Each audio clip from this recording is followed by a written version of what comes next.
Hey, it's Kate. Hey, it's Joanna. Do you like women who laugh like Roseanne? Do you like jumping in a pool full of lemon juice covered in paper cuts? Do you like loading a bowl at the end of a hard day?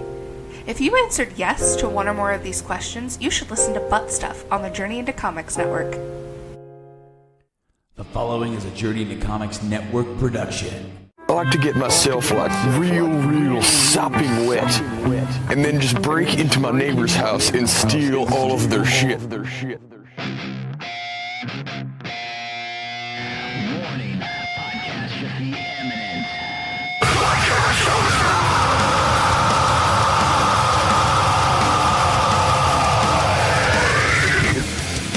This is Podcastrophe with Dick and Tyler, and we're coming at you with a fistful of heritage on a podcast where anything goes and there are no safe spaces.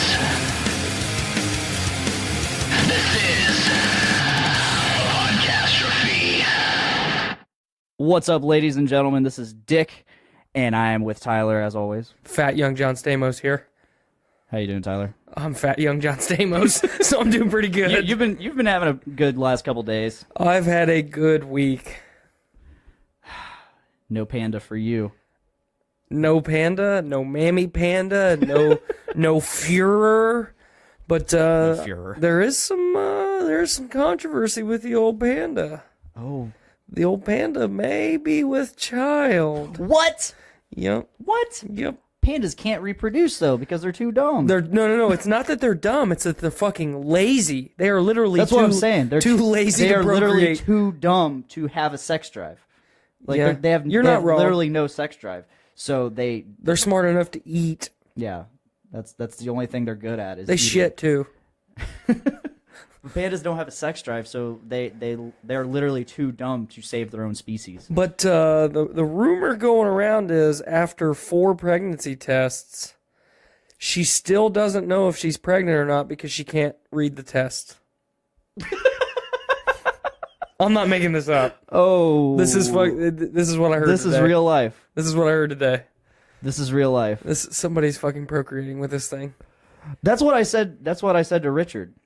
I said, because he was talking to me. He's like, I can't believe she's married. I'm like, you know what that means, right? He's like, what's that mean? He had to ask. Right. He had to ask. He had to ask. So I'm like, dude, that means someone is stupid enough to marry her. There is someone else out there just as dumb as her. Like Joe. So like, But going even farther than that, there's somebody out there that's disgusting enough that finds her sexually attractive enough to procreate I with know. her. We don't need to go down the panda rabbit hole. we don't. But We got some shit. We I'm got getting some shit. I'm getting a lot better about, like writing shit down to talk about. You and actually brought the topic list this week. Yeah, I did not. I did last week too. Well, we both had one. We but, both like, had one. Well, like that's I what I'm didn't. saying. I didn't like, do shit this week. So like last week, like we both came prepared. We both had stuff we wanted to talk about. I'm like, putting this all on you, pal. And so this week, I did the exact same thing, and I'm just like, I got shit I want to talk about. Doesn't it feel nice to be organized? Kinda, yeah. Like I feel. Oh hell yeah, man! I feel much less awkward. I feel like I can actually talk about shit or give you shit to talk about. Yeah, that's the key. Just give me a topic and I'll talk about it. So, first off, I would like to mention something. So, something really terrible happened last Friday, on Friday the 13th of all days. That fucking day, man. I know. So, good friends of mine, a band called Only Human. They're from Frankfurt. They practice here in town at their friend Ed's house. I can't remember his last name, but cool dude. So last Friday, late Friday night, his house burnt down. And so did their practice space, and so did all their gear. They have no gear. And he has no home. Him, his wife, his family, no home. So Mr. Nate Phillips, Podfather Pod Daddy, he reached out to me Sunday. He's like, hey, I'm sure you've seen the news with Ryan, Only Human's bass player. And I'm like, I have no idea what you're talking about, Nate. So, which he did. Ryan hadn't posted much around, but I guess by that point he had said something on Instagram. Yeah. So Nate reached out to me, reached out to Nick. Apparently, Ryan reached out to Nick as well. Nick Maxon, Brews with Dudes, the Doom Room. Y'all know him on the network. He be that guy. He be that guy. So we're gonna do everything we can to help these guys out, help Ed out, get his home, get a new home, and yeah, and I mean nothing can replace your home. That's a place you live. That's your home can be replaced. Your home can be replaced. Your family cannot be replaced. You are correct, so, but luckily nobody was hurt. Yes, exactly. Nobody was hurt. That's the important part. Apparently, their pets are fine as well. Good. But yes. First and foremost, everybody's safe. But I mean, that's your home. Mm-hmm. That's some place that you find comfort and you lay your head to rest. Yeah, you can't replace that feeling. Right. And that sucks. That really sucks. So they're gonna get a GoFundMe page going up, and hopefully get some donations, whatever you guys can get, whenever that's up. The Podcastrophe page will be posting that. Next week we're gonna try to get Ryan and one or two of the other guys on, so they can talk about it. They can talk about and they can just shoot the shit with us, because that's what we love to do here on Podcastrophe. I have a fundraiser idea. What's that? So we do like a dunk tank thing. Yeah. Where instead of like us throwing balls at a target and you going in a giant tub of water, we literally just throw balls. We throw stuff at you really hard. You're saying me specifically? Yes, you. Why can't you be involved in this? Because I throw things a lot harder than you. I'm not. Oh no, I mean I'm saying people throw stuff at us. I'm the star of the show. No one wants me to be hurt. Everyone wants you to be hurt. That is half fair. It is half fair. At least I didn't say, like, throw large, heavy objects specifically at your nutsack. I could have said that. I could have went really cruel. I think it's a given everybody's going to throw shit at my crotch. Yes. Well, I also could have said we could just tattoo you and put you in a camp. That already happened to my ancestors, pal. Yeah, you are fucking Polish. I have found out I am Polish. I have Polish heritage. How's that make you feel? It makes me feel great because that your fucking ancestors had enough ball sack to charge German tanks with swords and fucking cavalry. Fuck yeah. So I already mentioned it on last week's episode of Podcastrophe. I'm name dropping the shit out of this show today. Yeah, you are. Last week I mentioned that I went to Ohio to my mother's and watched Nate Phillips' band and Veronica and all of them, their band Walk Among Us. And so I was just shooting the shit with my mom in the kitchen, and I happened to mention I made a joke about my nose. I was like, yeah, I got this new, because she mentioned that, she's like, you got the same exact nose as me. Like, you get it from me. I'm like, I know, it's this damn Jew nose. She's like, I'm more Polish. I'm like, oh, are we Polish? I'm so excited. You're excited to be Polish? I've never heard someone say that. Excited the Polish aren't even excited to say that. I've been to Poland. They hate everyone. They hate themselves. Poland is a country of self-loathing. It is. It really is. See, so I went to Poland with my dad. Episode title right there. Poland, the country of self-loathing. It's going to be either that or just the country of self-loathing. You never know what else we're going to have throughout the episode. Long story short, jot that down. Germans love this specific variety of mushroom that it's only found in Eastern Europe. Germans flock to Poland every year to buy pound after pound of this mushroom. It's called a Pfefferlinger in German. I like that name. Yeah, it's a good name. But every summer when I would be in Germany, we would take trips to Poland to buy as much of this fucking mushroom as we could because my stepmother is from East Germany. That was the communist side for you people who don't know that Germany used to be divided in two. But fucking millennials. Fucking millennials. Fuck us. Fuck us. But The Polish are big fans of making their own vodka. It's actually more of a trend than the moonshiners here, but it's just making alcohol in your home is very dangerous because you can literally kill yourself.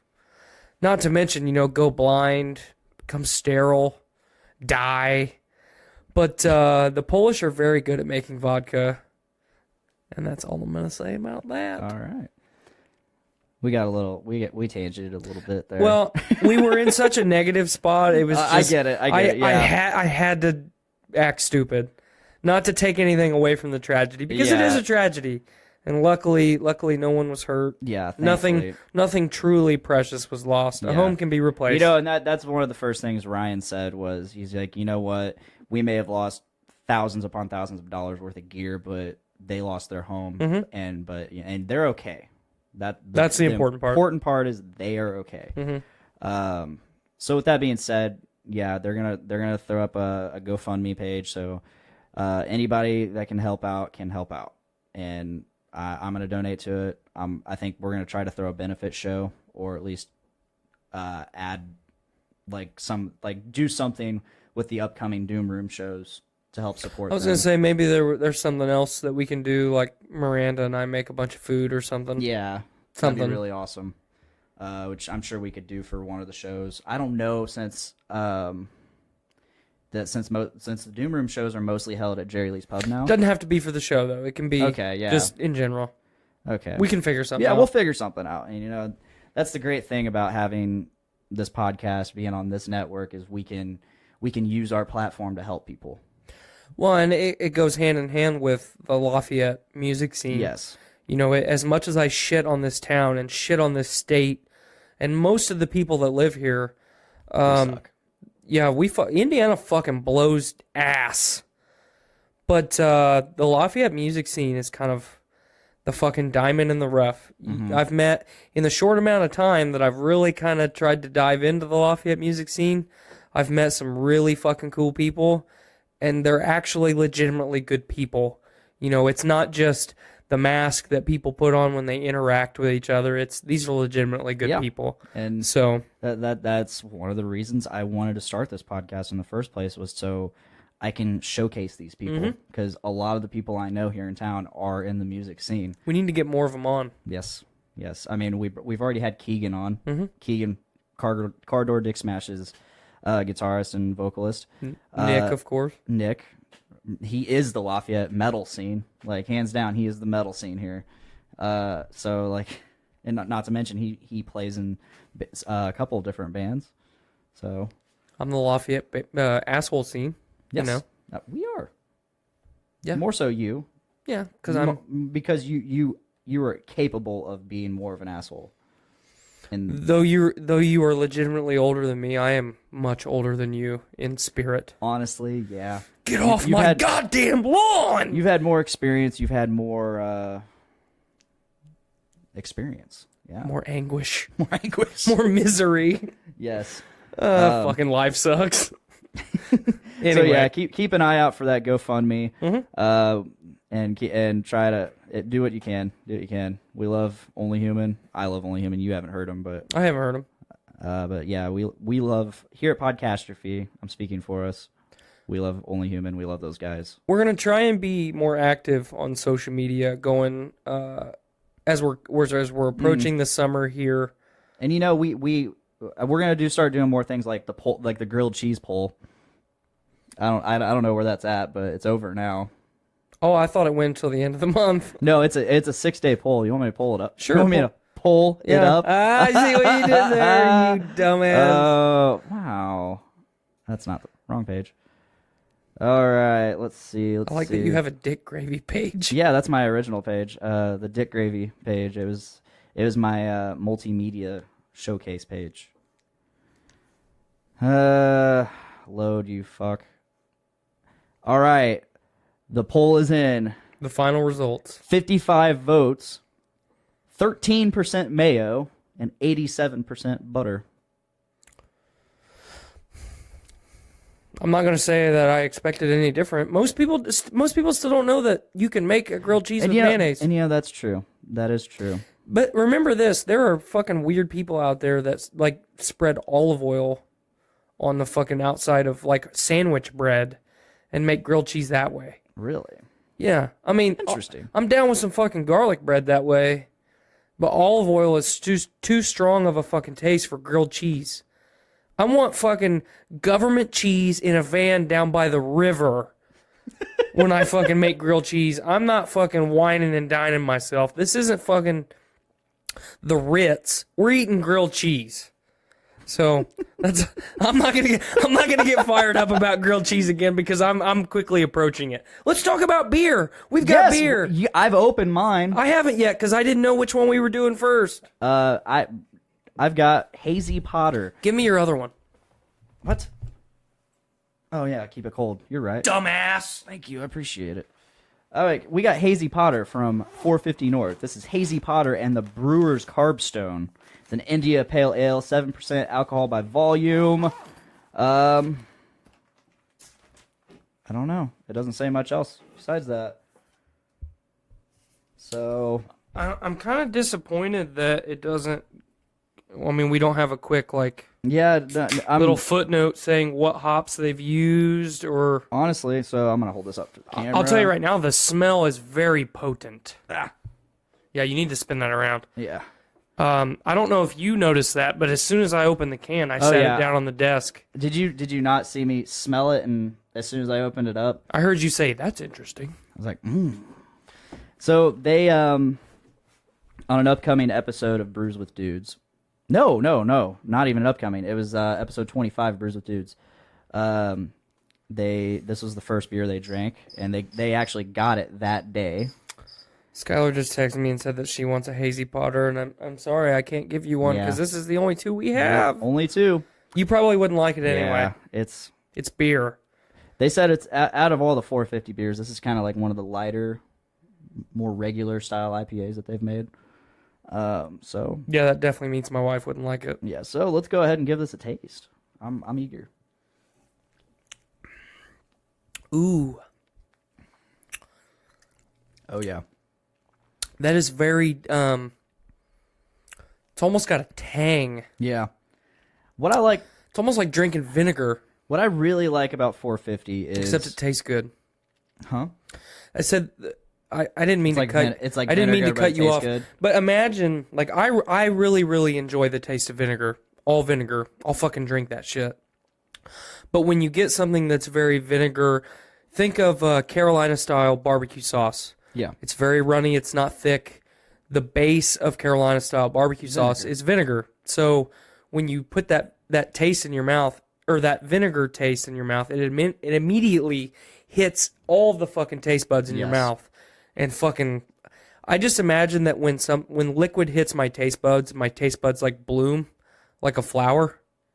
That's the image I get in my head. Skylar says she wants it. She wants the Hazy Potter for her Harry Potter collection. Well, I mean, I'll definitely take a can. Keep the can. But I'll let you keep my can too, so that way you can have the can and the sticker. Cool. So I took a pretty decently sized drink there, and it hit everywhere. Mm-hmm. But then it was almost immediately gone. So the first thing it made me think of, not as far as taste, but just as far as mouthfeel goes, is vinegar. Yeah, okay. I didn't mean to cut you off. Oh no, it's all good. But the thing I've always liked about most 450 North Brewing Company, all their beers, is they have like a really full mouthfeel.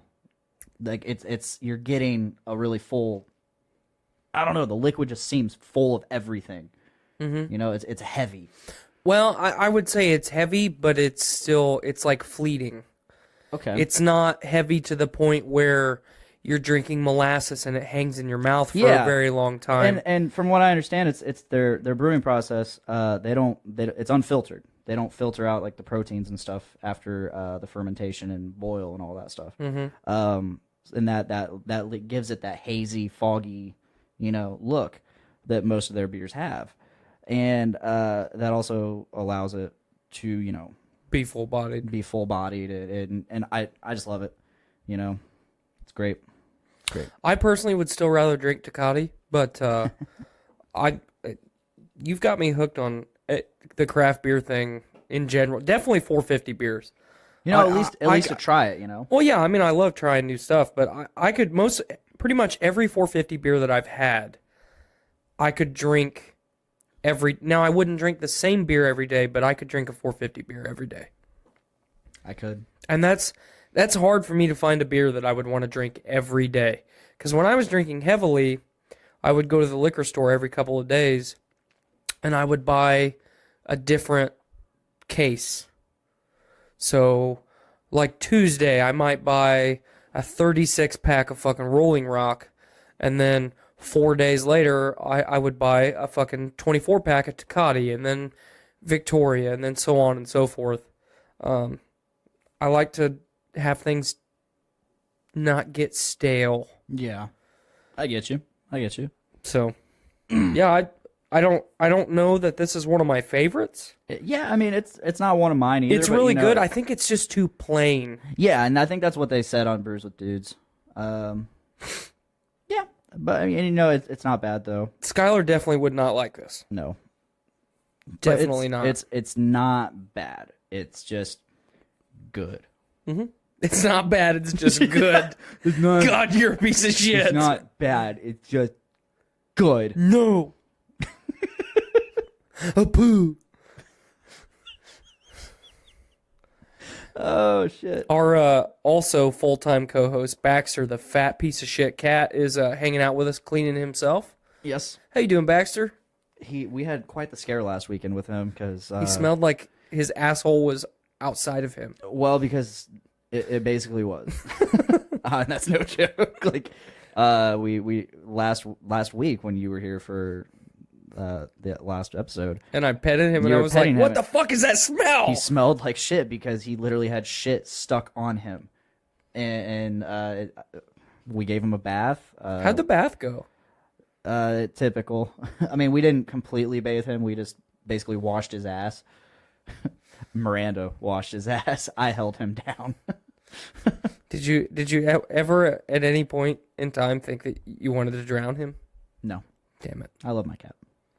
He's been my buddy for 6 years. Yeah, but I mean, even though you love your cat, like, you've got something like held against its will in a fucking tub of water. Tyler, I think we need to address some of these underlying I don't know what you're talking about. Issues I don't know what you're talking may about. Or may not have at some point in the future.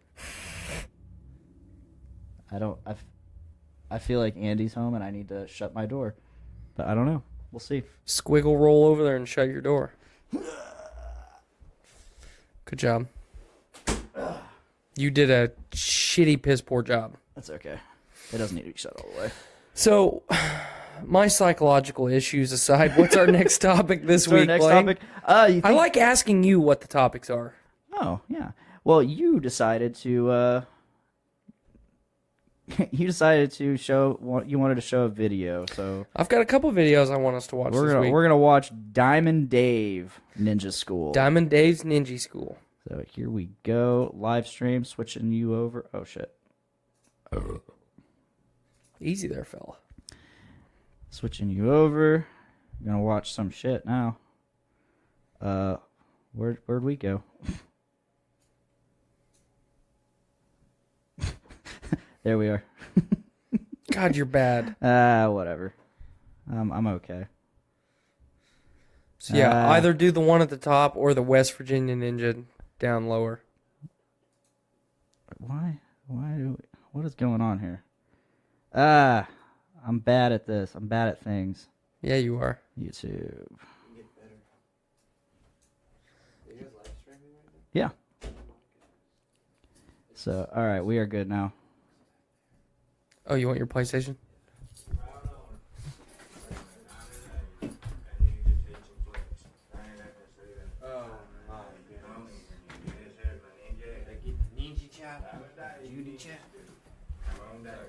You're all right. What we're going to teach you in our first episode is a proper stance and a proper kind of figure. And you got your judy chop, ninja chop, got your karate chop, and you got your ninja chop. You know what smart thing to do is like when you use a judo chopping, you got to say it, for you beginners. You know, like that Judy chop. Because what you don't want to do is like a being Judy chopping and a kung fu kicking, There goes your leg. and there goes your leg. You know, that ain't best calling for a one-legged ninja. That fire, hard as a rock, man. Let me show you something. They don't have last time, but you don't put the things back out when I hurt you. So you got me? Now what we're going to do here, we're going to work on the ninja chop. What we're going to do. You're going to let ninja chop. Well, I'll say, sometimes it don't always work for a ninja. You know, but practice makes a perfect. Don't go ninja nobody, don't need ninja. Alrighty?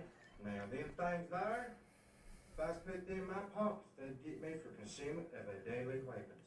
They said you got your son fella coming at you out the trailer park.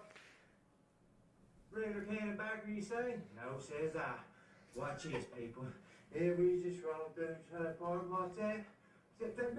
Ninja star! Right there. He just ninja starred a can of chew.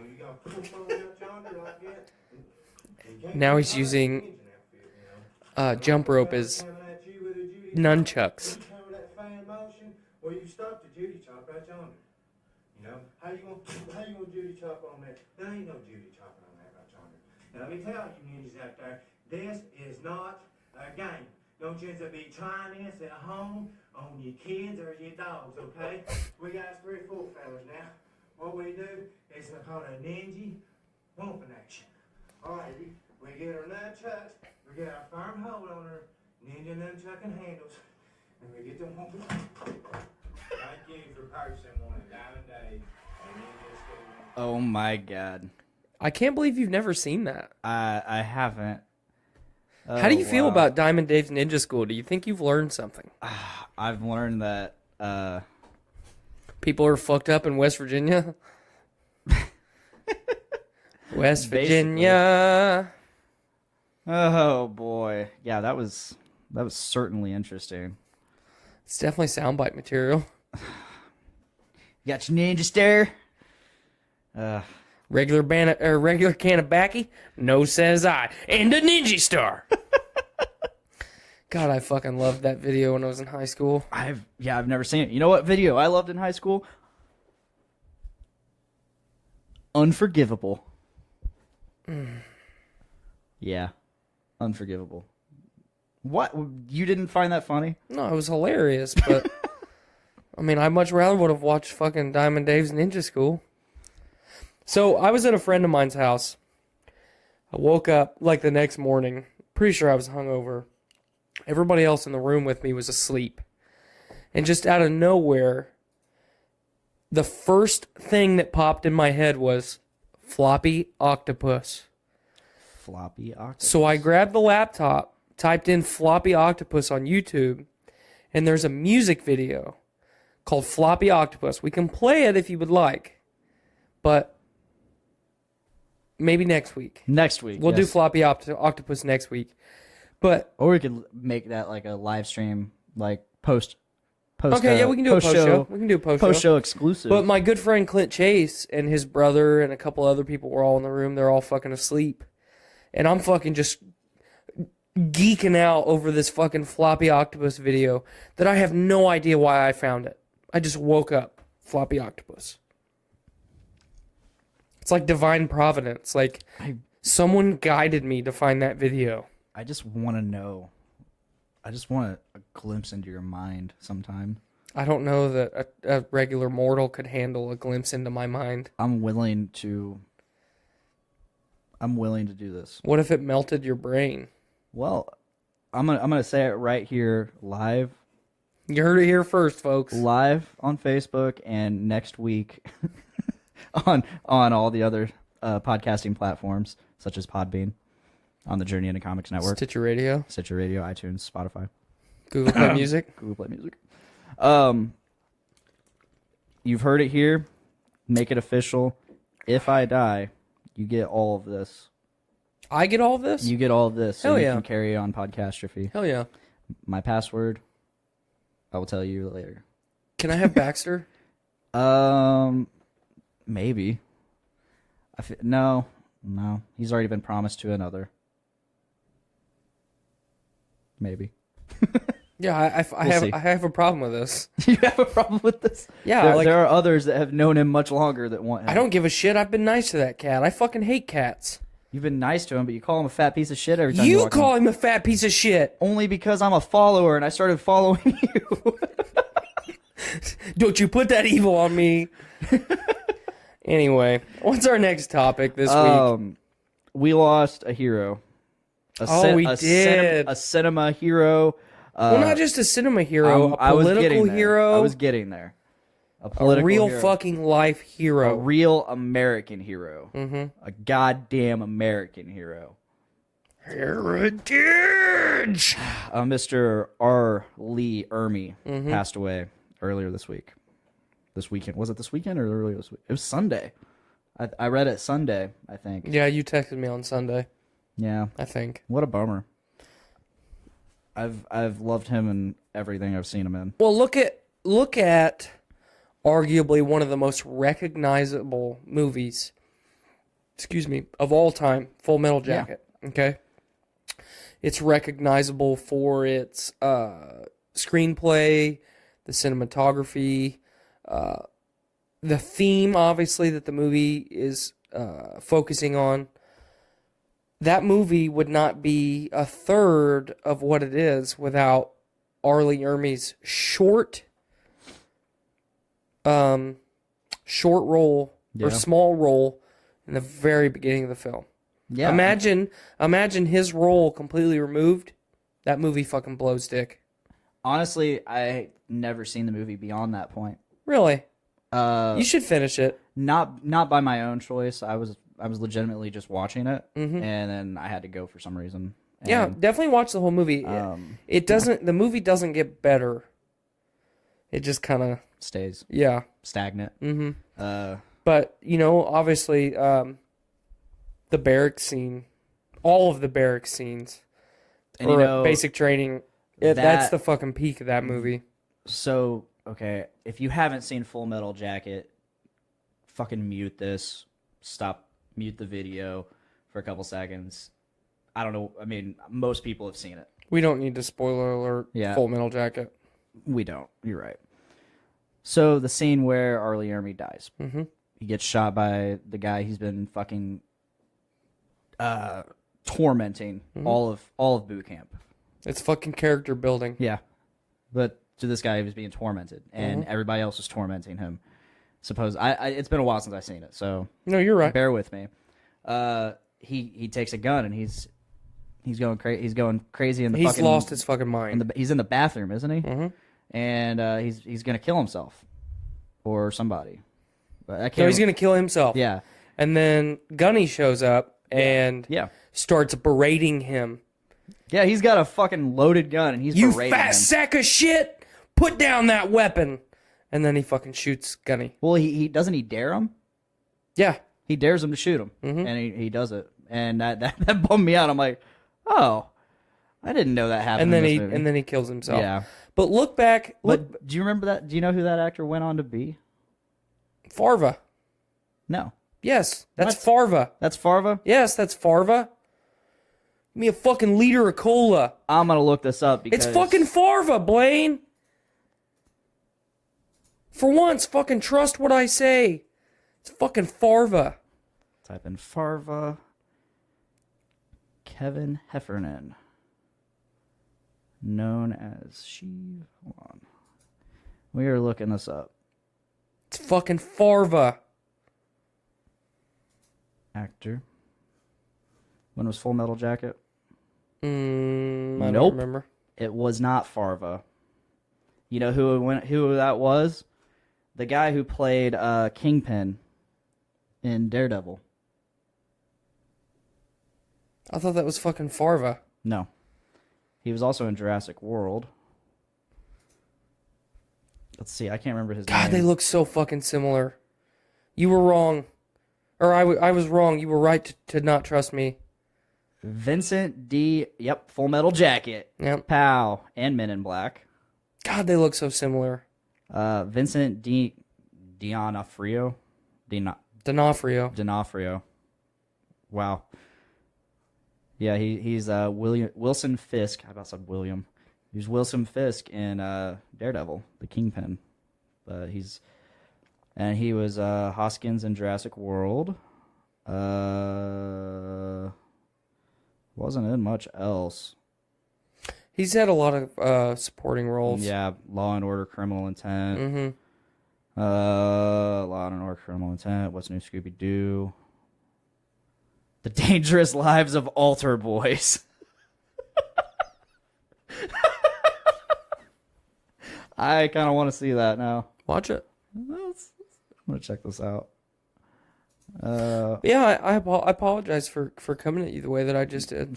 Yeah, I accept. Men in Black, the series. Men in Black, the movie. Edgar. Who was Edgar? Is that the... I have no idea.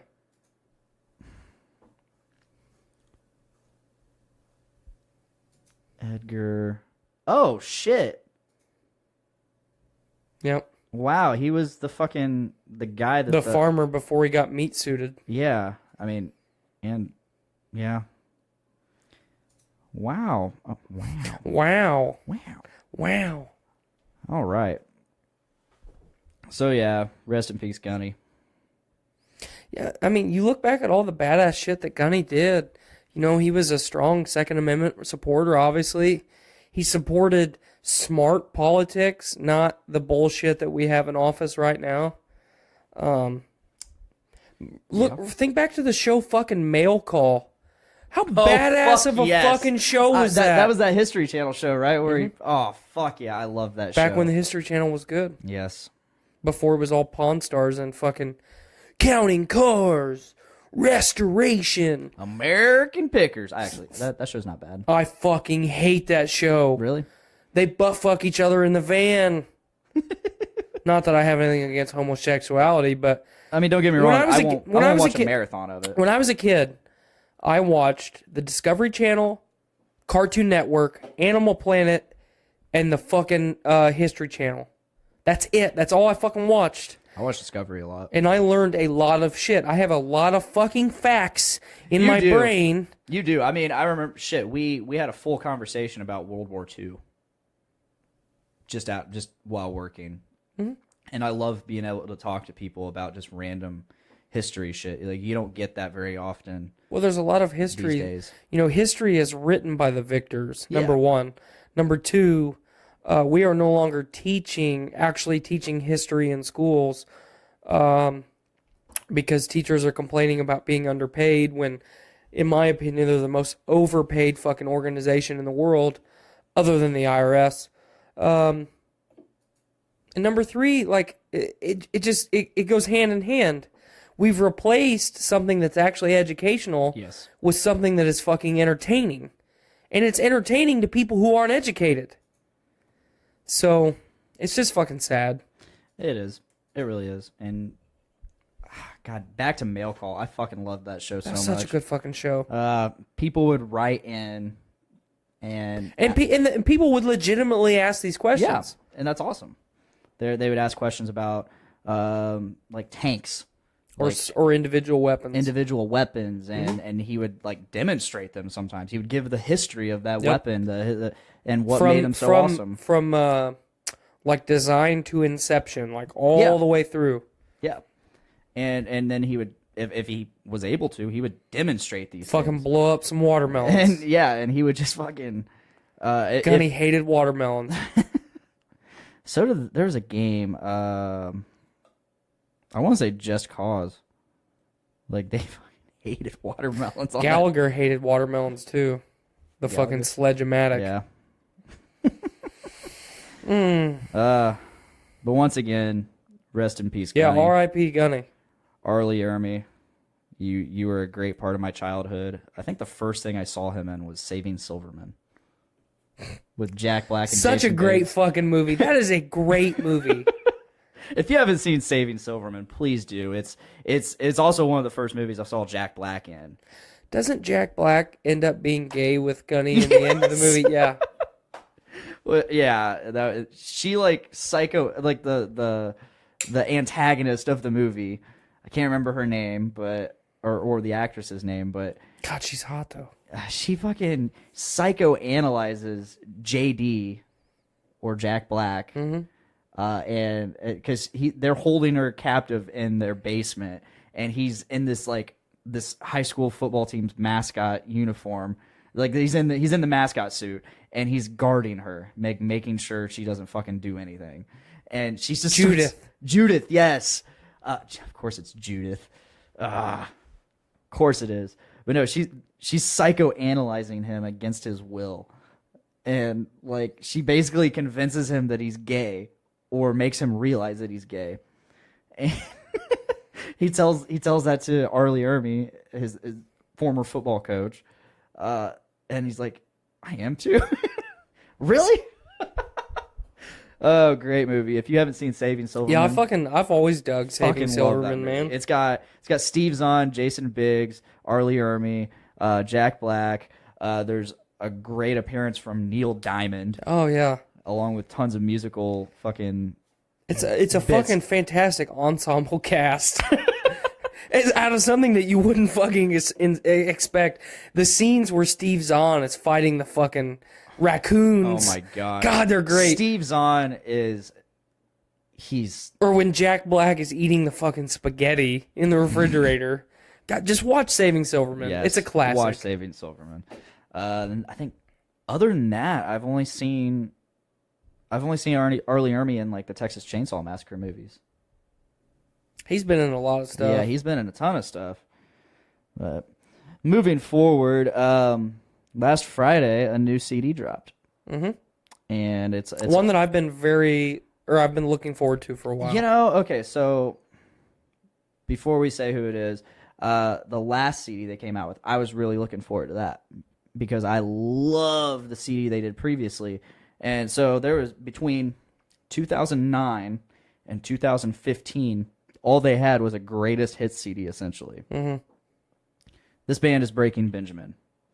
And so between Dear Agony and Dark Before Dawn, there was 6 years in which they released a greatest hits CD, which had, and because of that CD, Benjamin Burnley fired his entire band.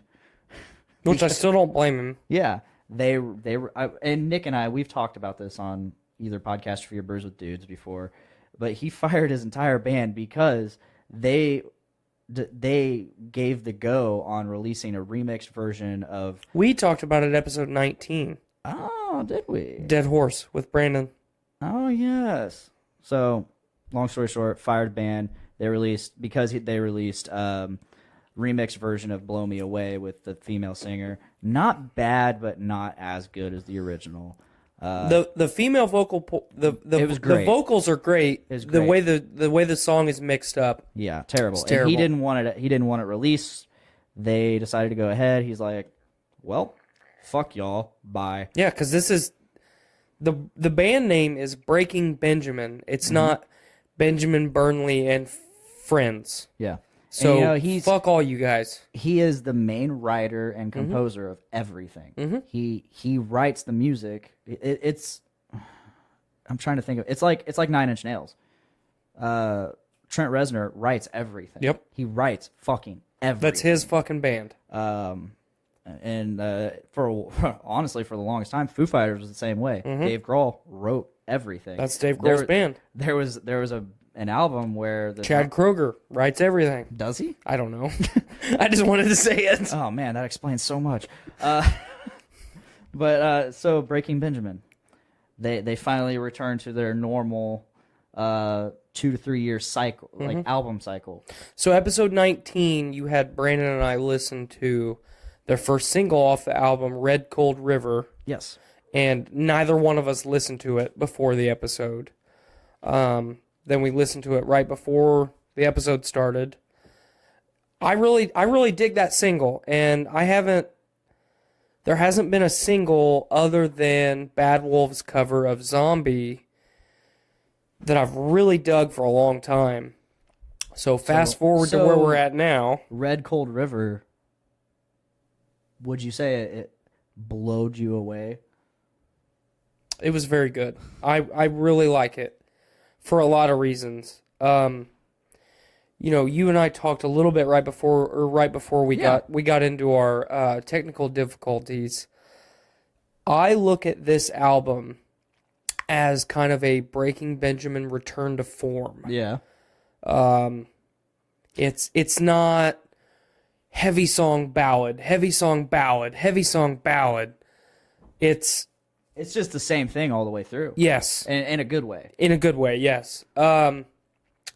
I've listened to the album now twice. I think you've listened to it more than I have. About 3 or 4 times, yeah. Yeah, I've only... Without even realizing with kids it. and everything, I've been busy. I haven't had... Yeah. And, you know, it didn't come out that many days ago. I had my earbuds in at the gym yesterday, and it went through a couple times. And as you said, it's a shorter album.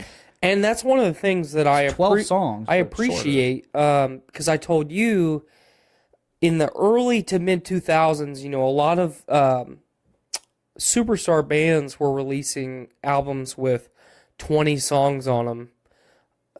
11 of the songs probably, or more than likely, fucking sucked. You know, I remember quite a few that I was like, okay, take this song out, take this song out, take this song out, and look at what we have left, and we've got a really good album. So even, especially now that we're not buying CDs, we're not buying physical media, I have no problem with bands releasing, even if it was a 7-track album, I'd be okay with that. Check out that artwork. I saw it on Spotify. I didn't get to see a whole lot. I really dig that artwork. And the CD itself, is it in there? Mm-hmm. Okay. Yeah, it's their typical. They put their logo on every CD, and the camera's not going to pick this up very well, so I'm not even going to bother. But they've always this reminds me a lot of the Phobia disc actually. I don't have my copy of Dark Before Dawn because I let someone borrow it a couple years ago and I never got it back. That's why you don't let people borrow things. To be fair, I haven't really bothered to try to get it back either. Yeah, you're a piece of shit. I also have my signed copy of Tremonti's All That I Was, which was his debut solo CD.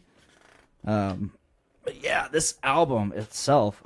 So I really dug Dark Before Dawn. I love that CD. I loved its softer moments. I loved its heavier moments. That to me was a great continuation of Dear Agony, which is Dear Agony is my favorite Breaking Benjamin CD. Really? Yes. Hands down. Every moment of that CD is just brilliant. I love that album. I do not like the song Dear Agony. Oh, that's probably my favorite song on the album. Not mine. I love Breaking Benjamin is in my top 10 favorite bands of all time. I really hope that we get to go see them this summer. August. They are with Five Finger Death Punch and Bad Wolves. And Nothing More. I really that I would say that I am looking forward to that concert more so than I am of any of the concerts I've missed the last 2 or 3 years. I went and saw Breaking Benjamin for the first time about 2 years ago. They were opening up for Disturbed, which is another band. I'm not exactly in love with them anymore like I was. Disturbed is still a bucket list band. Oh, yeah, you got to see them. I mean, everybody gives me shit for liking Disturbed, but, you know, they're the reason I am into heavy music. Yeah. I would not be into heavy music if it wasn't for me. I got into Disturbed late, like mid-high school, so Disturbed wasn't my influencer, but I fucking always dug Disturbed. Yes. And then, you know, we talked about the Bad Wolves cover a couple episodes ago. Yeah. Or 4 or 5 episodes ago. You want to talk about a cover, the fucking cover of The Sound of Silence by Simon and Garfunkel? Yeah. That's how you fucking do a cover. And that's part of the reason why I like Bad Wolves cover so much, is they did it just like Disturbed did. So all you people out there that want to shit on Disturbed, go ahead. Disturbed is still fucking badass. A lot of people complain about Disturbed because their vocals sound the same. It's like, no, they really don't. Even if their vocals sound the same, AC/DC's every song of fucking AC/DC sounds exactly the same. It's the same music. Yes. Disturbed. Shit on yourself. People give Disturbed shit because all their songs sound the same. It's like, no, you haven't actually unless you actually delve into their discography and have listened to everything, you can't say every song sounds the same because I have. Well, here's the thing. I'm a fan. Even if they do all sound the same, it doesn't fucking matter. No. AC/DC in the top fucking 20 greatest bands of all time. Every fucking song is exactly the goddamn same. I fucking hate AC/DC because it's all the same. But you know what? I respect them because they're in the top fucking 20 greatest goddamn bands of all time. And you know what Disturbed is? They are one of 5 bands, I think at this point 4 bands, who have had 5 #1 debuts. Yeah. Metallica. I was going to say Metallica is the only one I know off the top of my head. There's a few others. Obviously. I can't. Metallica's the only one. Top 5, there's only 2. Wait, our math's wrong. But yeah, and this goes back to what I've said, like, you know, out of the last 10 episodes, I've probably went on a rant about it at least 4 fucking times. Stop shitting on something just because you slightly disagree with it. Fucking be more complex. Stop of a fucking shitting on something because you see other people shitting on it. Yeah, be a fucking complex person. Form your own fucking opinions. Be a regular gay. I was about to say, be a complex guy. Be a regular fucking gay. Okay? Stick your dick on an engine block and produce a hot foamy goo. Like, seriously, it really triggers me because Disturbed is not a bad band. No. They are, like you said, one of the only fucking bands of all time to have 5 debuts at fucking #1. Is that what you said? Yes. Okay. You're going to tell me that they're shit because all their stuff sounds the same? Fuck you. The only album that hasn't debuted at #1 was The Sickness, which is arguably, everybody argues, is their best album. Right. I wouldn't disagree with that. But they were still undiscovered. Yeah, you're right. For the most part. Exactly. So...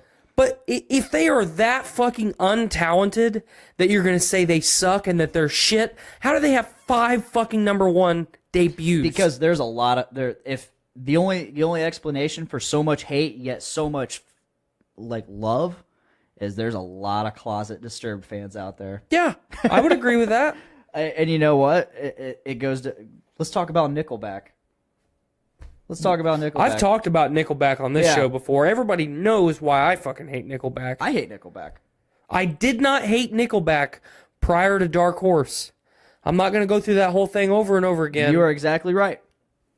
After Dark Horse, man, that fucking ruined it for me. You know, all the right reasons probably ruined it for a lot of people because they heard Photograph and Rockstar a million fucking times on the radio. But that doesn't... And see, here's the thing with Nickelback. I have no respect for Chad Kroeger and Nickelback because Chad Kroeger's a fucking douchebag. Face for a foot? Yeah. Yeah, but... foot for a face. Foot for a face. It's the same other way. Yeah. But, you know, the only reason I hate Nickelback is because I heard Dark Horse literally on repeat until my fucking ears were bleeding every day during wrestling practice. If that would not have happened, and I only heard the CD like once a day, I probably would still have a little bit of respect for Nickelback. Yeah. But and you cannot say that they're not talented because they've made a shit ton of fucking money. Oh yeah. So they're either people like them. They're either really intelligent or really fucking talented, and I think ultimately it's a combination of the two. I have not heard a good thing about them since Dark Horse. And that being said, that not saying anything good about Dark Horse, but that was the line. Here's the sad thing too. There's actually there's a couple songs on Dark Horse that aren't bad. No, I know. And the fucking band is terrible. Yeah. We're steering away from the real topic, and that's Breaking Benjamin's new CD. Yeah, you got me triggered. I got fucking real triggered there for a second. I tangented a little bit, and you know what? So I consider this thick foamy goo. So this is Breaking Benjamin's album Ember. And I really like the album title. I do too. And you know, it's not a song title; it's just an album title. Mm-hmm. And there are lyrics that mention the name Ember. Mm-hmm. And you know, so far to me, there are no songs that really stand out.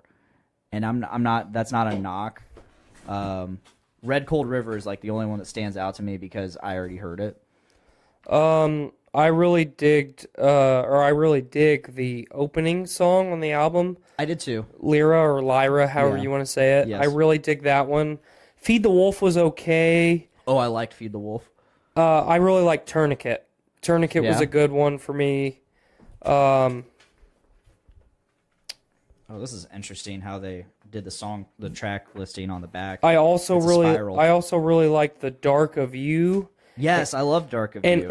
I'll tell you Torn this. apart. Torn in Two is good. That's what I was getting ready to say. I really dig Red Cold River. It's probably my second favorite song on the album because that's the one I've heard the most. Yeah. I really, really like Torn in Two. I will say right now that's my favorite song on the album. It's a really consistent sounding album. Like, Well, and that's what I said. It's kind of Breaking Benjamin's return to form. You look at Phobia.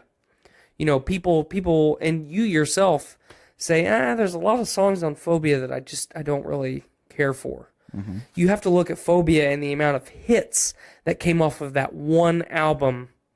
My opinion, Phobia is their greatest album they've ever done. and you know that's a lot of people's. But this is very much return to form. This is blown away without the shitty add-on vocals from the female artist. The This shitty good add-on. Well, the vocals are really good, but The the way shitty they mix, mixed it is yeah. terrible.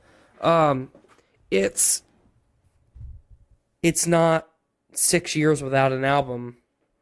This feels like All right, we're back in the game. We're we just released an album a couple years ago. We need to put something else out that's really, really good to stay. Breaking Benjamin is one of the bands that I think, even if, say, Ember is their last album that they ever make, as long as they continue to tour and have somewhat of a semblance of a presence yeah. in the industry, I think Breaking Benjamin is one of the few bands that would have the ability to stay relevant for a long time. Just because of the albums that they have released. Mm-hmm. You know, Ember could be the last one and they could never release another one. And I'd be okay with it. I would not be okay with it, but I couldn't say that, God, that fucking last album that you guys did sucked and that's how you leave us. If this was their last album, I'd be okay with it. Yeah, I would be too. The way the album is, not the fact that it would be their last album. If I were to rank it, I'm not even gonna rank by number. I'm just gonna say this isn't my favorite. Just say thumbs up or thumbs down. I give it a definite thumbs up because it's good. It's not bad, but does it so far? Because I've yet to really dive into the lyrical themes and all, and what makes me connect to it. So that comes next. Right.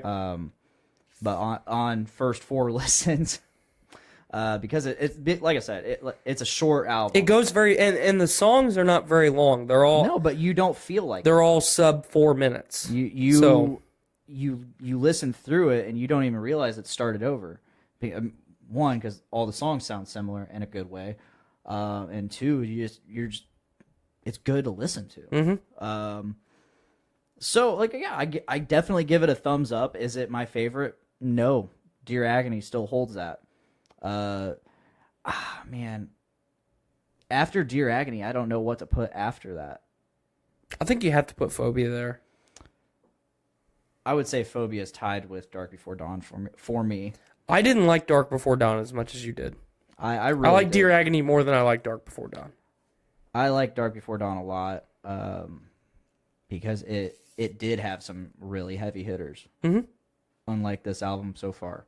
But give this album a little bit of time. Oh yeah, a little bit more exposure. Dark Before Dawn had Failure. It had Defeated. Right. It had When Angels Fall. Oh, When Angels Fall. That is such an incredible song. Ashes of Eden. Ashes of Eden is one of the different. ones. It's different. I struggle with Ashes of Eden a little bit because it was played on the radio so much. See, I don't have radio, so I don't. You have radio, you just don't listen. I to don't it. listen to radio, so I never had. I have no clock radio. I have no clock radio. I do not. I do not. Bullshit. I don't have it. God, I hate you. But yeah, I mean, I get it. It's the Nickelback thing. I was exposed to it a lot more than you were. Yeah. When I did not choose it. What I like about Ashes of Eden is it's different from most of their songs. It's soft, so it's real easy to listen to, and I can connect to it in that way. that it's a softer. How many times have you masturbated to it? Oh, at least 16. This month or just all time? All time. Okay. And I really enjoy it. I like songs that towards the end they add in like vocal harmonies. I gotta that are kind of contrasting. If you want to give me a musical boner, harmonize. Oh yeah, think of this. Crossfade, cold. Mm-hmm. The end. Yep. At the final chorus where he's having those where he kind of like one of them sings the actual chorus and the others it's saying it off. It's kind of like a delay. But it's a separate vocal track where he is extending what they said just moments prior. So, Ashes of Eden, love that song. Vocal harmonies, love those. This album, I can't wait to keep listening to it. I think it's one that's going to be relevant. It's going to be very relevant. I've listened to a couple albums recently that have really, The 3 other albums I've listened to in entirety recently. Light the Torch, Revival. Ooh. Oh, yeah. I need to finish this beer so we can get on to the next one. Light the Torch is what is the renamed version. It's Howard Jones, formerly of Killswitch Engage. There's a couple other members that were in other bands. I don't know them. I might know their bands, though. Is this a supergroup? I think so. Okay. Like I said, I'm okay with that. I think we need more supergroups. We do, and at this point, that's what we're getting all the time. We have so many supergroups that tried to form in the late 80s, early 90s. And that didn't work. And it didn't work because there were so many fucking egotistical people, and no one wanted supergroups. They wanted the original bands for everybody to get Or they wanted those supergroups to play those songs. Right. The songs that they loved. They didn't want them to do their own thing. I'm to the point now on where all these people are so fucking musically talented. They all have a gift. Why not fucking let them do their thing? Make more fucking supergroups. Yeah, people are assholes though. But Light the Torch. So yeah, I know that more than anybody. A little bit after Howard left Killswitch, by a little bit, I mean at least like 5 years. Had to have been 5 years. He came out with Devil You Know. A lot of people fucking hated it, and I know why. I'll tell you right now, I was not a fan. You were not a fan? I was not a fan either because one, it was angry, and I didn't like that anger, that style of anger. And that's what I was going to say. It was almost to the point of where it wasn't just anger anymore, it was whiny. Yeah. That's the way that I took it. It was anger in the most negative way, and that's not what I'm used to with Howard. I'm used to him writing positive lyrics. Even in the sadness, there was a positive light. However, and on top of that... Also, real quick, I have to interject. Go for it. We've been talking about covers, and now we're talking about Killswitch. Holy fucking diver. You may proceed with what you're doing. Holy diver, you've been down too long in the midnight sea. I fucking love that. That was terrible. Whatever. But yeah, the one thing that stood out most to me in terms of Devil You Know and how much I hated them was the vocal production. Holy shit, they added some really terrible fucking like layered, processed as fuck vocals to Howard. Yeah, they did. And I hated it. So, moving forward, they decide to change their name. They decided to change their name to Light the Torch. Real quick, just to satiate my paranoia, can you minimize the YouTube thing and verify that we are recording? Yes, we are. Okay. Yeah, we are still recording. Thank you. Can Facebook Live not hear us? No, I just, it's been a long time since we've had the waveforms up, and I was very paranoid, like, we've done it again. No, it's still recording. So anyway, Light the Torch. Light the Torch. I don't know. I can't remember why they decided to change the name. Well, It's sometimes the same members. Sometimes when you have a very negative connotation associated with you, you have to kind of put on a new mask or refresh, you know? So. I get it. They come out with the CD Revival, and I had already heard a song off of it. I have not heard this. And I think it's one of the... When did it come out? Die Alone, I think, is the first one. When did the album drop? About a month or two ago. Okay. This CD from front to back is just absolute amazing. Okay. Like the vocal production, which was honestly, the vocal production is the biggest issue I had with Devil You Know. Both CDs. Okay. I bought both CDs. So that's why you were pissed. No, I'm not pissed. Well, think about it. It's the same thing Luckily, I bought them digitally. But think about this. It's the same thing that I say with when I go to the movie theater. As long as I'm entertained and I can justify spending that $10 on a movie ticket, I'll be okay.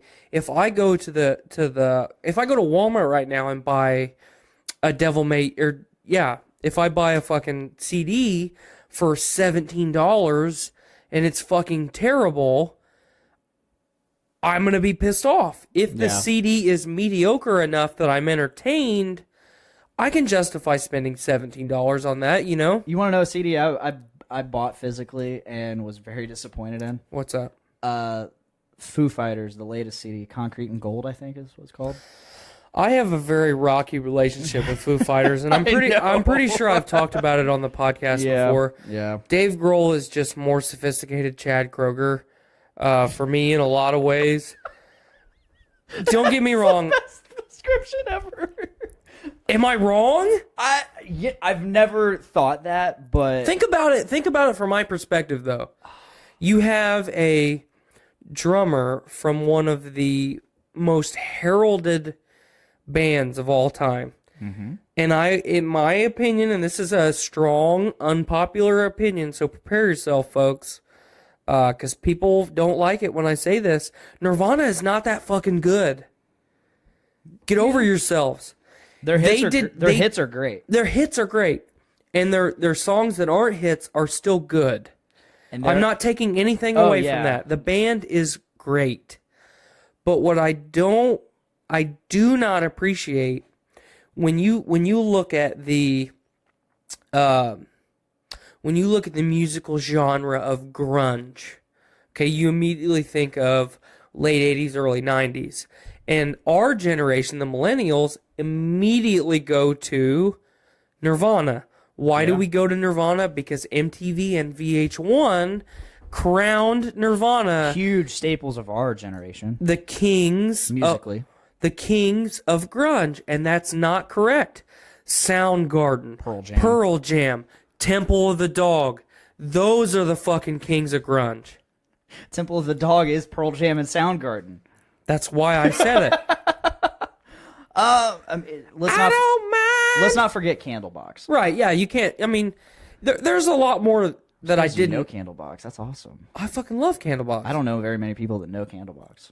How can you not fucking know Candlebox? I'm just saying, I don't know. I said the same thing people. when you told me that you appreciated the fact that I knew Temple of the fucking Dog. How can people not fucking know Temple of the Dog? Have you not fucking heard Hunger Strike?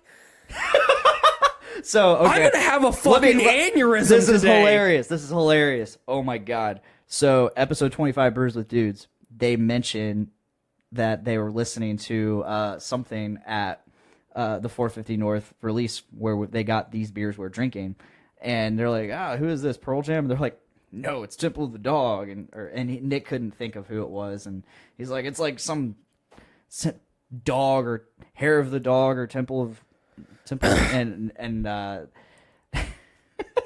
it's so funny that we're talking about this 2 weeks in a row now. 2 weeks later. No.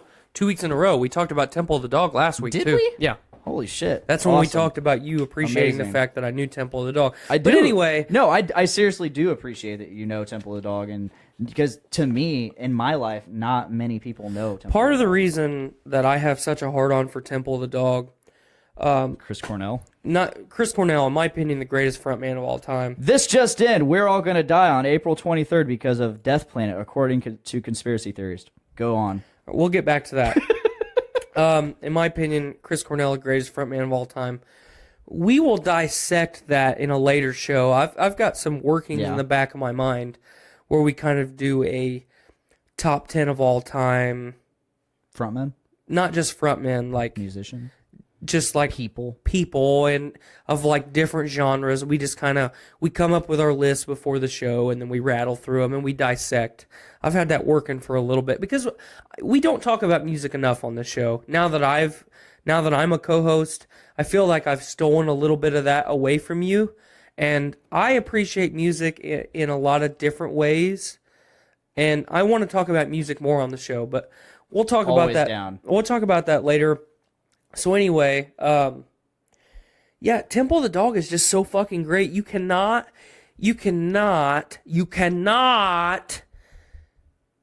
listen to any modern rock in any variation and it not be a little bit rooted in the grunge trend of the 90s. And you have two men along with others. You have Chris Cornell and fucking Eddie Vedder to thank for that. Not fucking Cobain. I'm sorry. Nirvana was great, and I eventually will get back to Dave Grohl, I promise. Yes. They popularized it. Soundgarden was fucking badass. Pearl Jam was badass. You know, they were playing festivals, and they were doing a lot of stuff on the West Coast, and they were really popular. Nirvana brought grunge to the Midwest and to the East Coast and to everybody else, along with Candlebox, I would say. I don't know much about Candlebox. Candlebox was very radio popular at the time. Okay. So a lot more so than Soundgarden and Pearl Jam for a long time. That sounds so weird because oh my god, I'm really, that's awesome that you know Candlebox. I don't know much about Candlebox. Soundgarden and Pearl Jam got a lot more popular once VH1 and MTV got a hold of them. So 10. When 10 came out, that was huge. But you know, Nirvana, if you look, one of the biggest things that I appreciate about Nirvana, if you go back and look at the unplugged stuff that they did, MTV Unplugged in New York. MTV Unplugged, that is, I in my opinion, the unplugged stuff that they did is better than 90% of the stuff that they recorded. Honestly. I really, because that is actual on the spot emotion. It's Dave feeding off of Kurt. It's Kurt feeding off of Dave. It's everybody together. It's a very relaxed, you know, Kurt's feeding off the crowd, but nobody's riled up because it's a very small crowd and it's very intimate. So while we're on the subject of Nirvana, I have a really special connection with Nevermind. Okay. To me, it's special. Was it the Baby Dick? No. Are you talking about the song or the album? The album itself. I mean, not even entirely the album, but okay, so rewind to late April, early May 2012. Right around this time, actually. I came home from work. This is a couple months into me working at Subaru. I came home from work to my fiance outside, and she left me. She decided to call it off. That night, I mean, I still stayed with her that night, and that was awkward as shit. Kinda. I was devastated, but she went to sleep. I decided to keep watching Netflix. I ended up watching the making of Nevermind, classic album. Nevermind. There's a couple. That was on Netflix. Yeah, it was that the Black Album, which was really cool to watch. Oh hell yeah, that was really cool to watch. But Nevermind. So I'm watching this. I'm watching the making of it, and he's the producer. I can't remember his name right now, but he was going through. He's like, oh yeah, listen to this. Listen to these doubles that Kurt Cobain did. Like they're spot on. Like, and then listen to this track with Dave Grohl doing backup doubles. like with Kurt, and like how fucking they harmonize so perfectly together. And then it just told like all these little stories about each track, or like substantial tracks, like "Come As You Are" and all this shit. And the one that stood out most to me was a song called "Something in the Way." That's a good one. Oh, one of my favorites. I fucking love that, and I had never heard it. I had never fucking heard it before hearing this story. You had never sat down and listened to that whole album until I saw this thing. Really? Until I saw this video or this documentary. Literally the next day I went to Disc Replay and I fucking picked that album up. Or maybe I went to Best Buy. We've had like completely opposite musical journeys. See, I've always loved Nirvana for their hits, but I never actually dived in, you know. But Something in the Way, like the big story behind that is like they were trying to record it and Kurt Cobain finally got like really frustrated because he couldn't get it the way he wanted it. And so he just fucking in frustration went over to the couch and tried to work it out. And the way he was doing it on the couch, the producer, whose name I wish I could fucking remember because he's a great dude. He's been in another punk band and shit, and before that, and he still to this day produces Foo Fighters stuff. So he's been involved in the industry for a long time. Definitely. He's like, no, that's it right there, and he immediately ran over with a microphone and said, "Do it, like do it right here. This is how I want. This is how it needs to be," and he recorded it on the spot. Like Kurt Cobain on a couch with an acoustic guitar, just singing his heart out, calmly singing his heart out. Something in the Way, and that song is just fucking beautiful to me. So that song, I say the album, but that song holds a special place in my heart because it's so sad, and I love it. We've ventured off. So I was really disappointed in Foo Fighters' Concrete and Gold. It had a couple songs that were rocking and a couple songs that were like really rolling, experimental, I will say. That's I made the comment that Dave Grohl is like Chad Kroeger. Just sophisticated. Chad Kroeger. What I do appreciate about Dave is he's not afraid to try something. Oh, yeah. You know, Dave Grohl is a musical genius because when you're involved with one of the arguably, top 100 greatest bands of all time. Two of them. Not to mention Queens of the Stone Age. Yeah. Shit, I completely forgot he did. When you're Dave Grohl and Nirvana, dissipated, and then it's like, shit, what do I do now? Well, I can do this Queens of the Stone Age stuff. I can do this Foo Fighters stuff. I can sing, And then it's fucking great. Queens of the Stone Age is a great fucking band. Yeah, he only did one album with them, though. Right, but still, it's a great fucking band. Yeah. Foo Fighters is a great fucking band, though I don't care for them as much as I do a lot of the other ones, or a lot of other bands.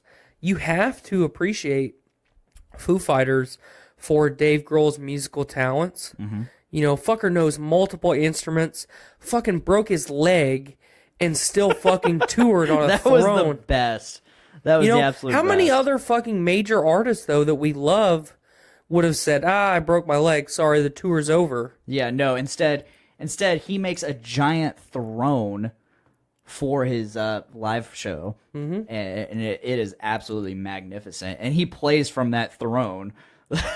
Like, Dave Grohl, he's one of the best guys. Best guys. He's really one of the best guys. But another album that really disappointed me. So recently, I went and finally watched Nick Maxon had an episode of All Around Music, which is another podcast here in town, which has Matt Walker on it. I don't know if you remember him he was at McCutcheon. But they at some point they talked about their top albums, either all time or from last year or something like that. And one of the albums on both lists, which from both hosts of All Around Music, was Incubus 8. I love Incubus. I have not kept up with Incubus. I don't love Incubus. I appreciate Incubus. I love Morning View and Make Yourself. Make Yourself has Drive and Stellar and Pardon Me, all the giant fucking hits. So I had already heard great things about Incubus 8. I see it as on both of their top lists. I'm like, this album has to be fucking great. So I went ahead and got it. Is it great? I don't think so. I was majorly disappointed with this album. I consider it the same as fucking Concrete and Gold. Like it had some okay rockin' songs, and then it had a lot of really experimental songs, which is not surprising from Incubus to me. So yeah, it was just such a disappointment and such a bummer. So moving forward and on to more music still, my band, The Fallen Mind, we went strong for a couple years in terms of recording music and putting it on the internet. Recorded about 4 or 5 songs. Then we kind of called it quits. Not exactly quits, but we just didn't do anything. We never played live. We were just a recording thing. And so one of the songs that we recorded and released was a song called Casting Shadows. And I always considered that like the pinnacle of my musical career, I guess. And I didn't write the song. I didn't write any of the lyrics. I changed a few lyrics, but I didn't write the song. However, I did record the vocals for it, and I loved the song then. I thought it was amazing then, and I thought I wanted to play that song live so bad and bring it to the people, but it never happened. So not long ago, Will, the other person in The Fallen Mind, he hit me up. He says, "Hey, I re-recorded all the parts.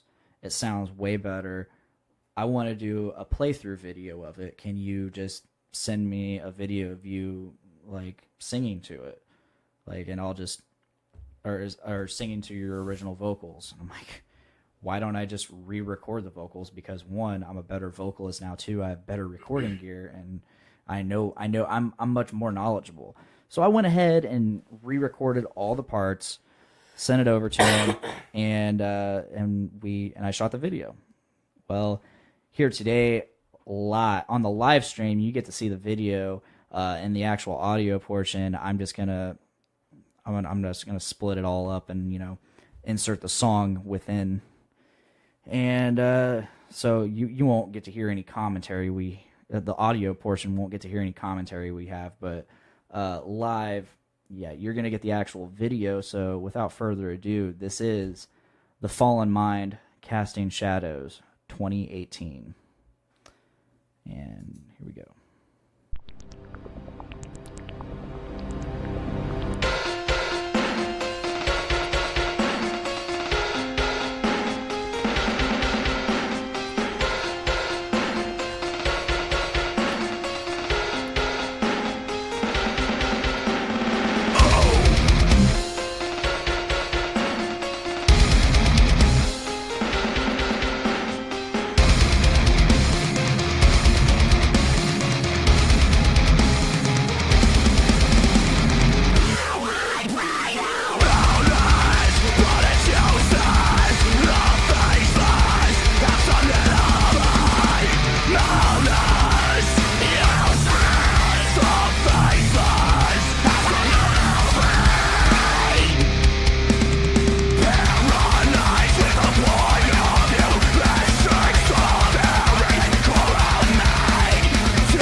Yeah, that was The Fallen Mind, Casting Shadows. I'm very fucking proud of that song, both versions of it. Do you have any comment, Tyler? I really dug it. Yeah, sweet. I didn't shit on it while I was listening to it, I so appreciate that immediately means I dug it. That is available. If you go to the actual video on the Fallen Minds page, there is a link to download that for free. So if you dig that and you want that as part of something, as part of your listening pleasure at your listening leisure, go ahead and go give that a download. Oh, what are you doing over there, man? I had a notification on my phone that said moisture detected in charging port. Oh shit! So I had to. So I had been performing surgery. I had to do a little bit of emergency surgery on my phone there. I noticed. You motioned to me like, keep talking. Yeah. Well, it was gonna I was gonna be focused on it if I didn't fix it immediately. So Yeah. I apologize for having to divert my attention away from the popcast, as my wife calls it. But I'm interested to hear more of this Fallen Mind stuff because you've talked about it, and I always make fun of you while you're talking about it. But don't take that as me not wanting to listen to it. We have this very unique relationship where We do. like we're best friend level friendship, but at the same time, like even though you're older than me, I'm older than you, like in life experience. Mm-hmm. So I'm like your older. We got a cool dynamic. I like. I'm like your older brother, and I have to, because I've done more adult shit than you have, so I have to try and steer you down the right path. No, the Fallen Mind. It was always a really fun project because everything Will sent me, it didn't sound like anything else that was going on in this local scene. Mm-hmm. So I always wanted to bring it live so bad. Do it. Just because he won't do it. Why? He doesn't. Well, he used to be part of a band called The Shipwrecked, and he always hated playing live because he would just get super nervous. And on top of that, it's hard to find musicians that will learn it and practice and getting everybody on board. But do a 2-man show. I wish. I would totally do it. I would do it in any form. There's nothing wrong with a drum machine. I know, Car Door Dick Smash does it. That's what I was getting ready to say it. Computer is the star of the show there. But no, like I said, no one else sounds like us, and we bring a level of heaviness that's just unheard of. It's a type of heaviness that's unheard of. And it's cool because it has its moments where it's super heavy and super brutal, and then it has those like really soft moments like the chorus in that song. I really dug the chorus of that. Thank you. That was one of the parts I wrote. So I am, and it might just be me being basic. Mm-hmm. But if I have so say I'm listening to just a single. Yeah. And I'm listening to the single and I'm digging, everything about it. And then the chorus is really weak. I get you. I'm not going to enjoy that song as much. Choruses have to be big. Even if the lyrics are very deep and complex and very well written, I'm going to struggle with that song a little bit. If the chorus is really, really strong, but the overall lyrics throughout the rest of the song are a little bit weak or maybe not as good as what the chorus is, I find myself leaning more towards forgiveness because the chorus is so good. Yeah. I really dug the chorus on that. So when he originally sent the song to me, he sent the instrumental, and then he's like, "All right, but I wrote lyrics to it. You're allowed to write your own thing and do whatever you want with it, but this is what it originally was." And he sent me the actual song with him on vocals, and like, he's not a vocalist. I like his screams because they're very raw. Have you ever thought about doing an overlay of both of you two together? That'd be interesting. With the original and then that'd be interesting. You coming in over top of his original. I've done that. The funny story that goes back to what I said earlier.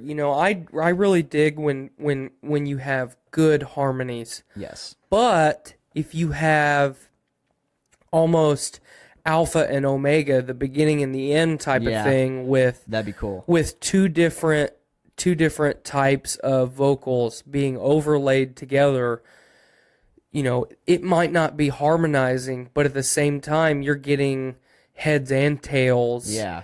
You know, so I dig stuff like that. Maybe you might try it. Do it if you want. Talk to him. The original was just him screaming. I would through. like to hear the original if you have it. I do. I'll look for it while I'm explaining it. But the original was just him screaming all the way through, including that the chorus. Mm-hmm. And the chorus was originally just the sun won't ever shine part repeated. I changed the lyrics and I sung it. And he's like, dude, you nailed it. Spot on. That is what I always heard, but I don't know how to sing. So I just screamed it. And you nailed it spot on. That is exactly how I always heard it in my head. And I'm like, thank you. That's cool. That's awesome. Thumbs up for me. Right I on, did dude. stuff. I did a thing. Oh, I hope I can find this. You don't have to look for it right now. But, yeah, dude, I really dug it. And I legitimately dug it. I'm not just saying it because we're I appreciate life it. partners and we're on the podcast together. Yeah. Oh, I'm going to find this because it's really cool. I don't know if I'm going to find it. You don't have to do it right now. I'll find it eventually. We have the rest of our lives for you to find that. No, our other songs, the next song we're redoing is a song called Nevermore, which is actually the last song I did with them. And that's a song that I put a lot of my personal feelings into. Dealt with me. I've talked about this on the show before, I think. And I talked about like a relationship that I had that just ended. And it ended at a time where I needed it most. And so those are the times that Yeah. that make us strongest. there is a ton of emotion, and and I actually am really proud of the lyrics I wrote for it, and it's cool. It's a cool song. People take for granted how hard it is to write lyrics. Oh, it is, and I have the hardest time nowadays. People take for granted how hard it is to write in general. Mm-hmm. You know, we're in the talk to text age where no one actually writes things down, and having the ability to write and write complex things and even write simple things, it's an art. And Honestly, you know, I've yeah. said it 7 times in the same sentence, but people take it for granted and they don't appreciate it the way that they should.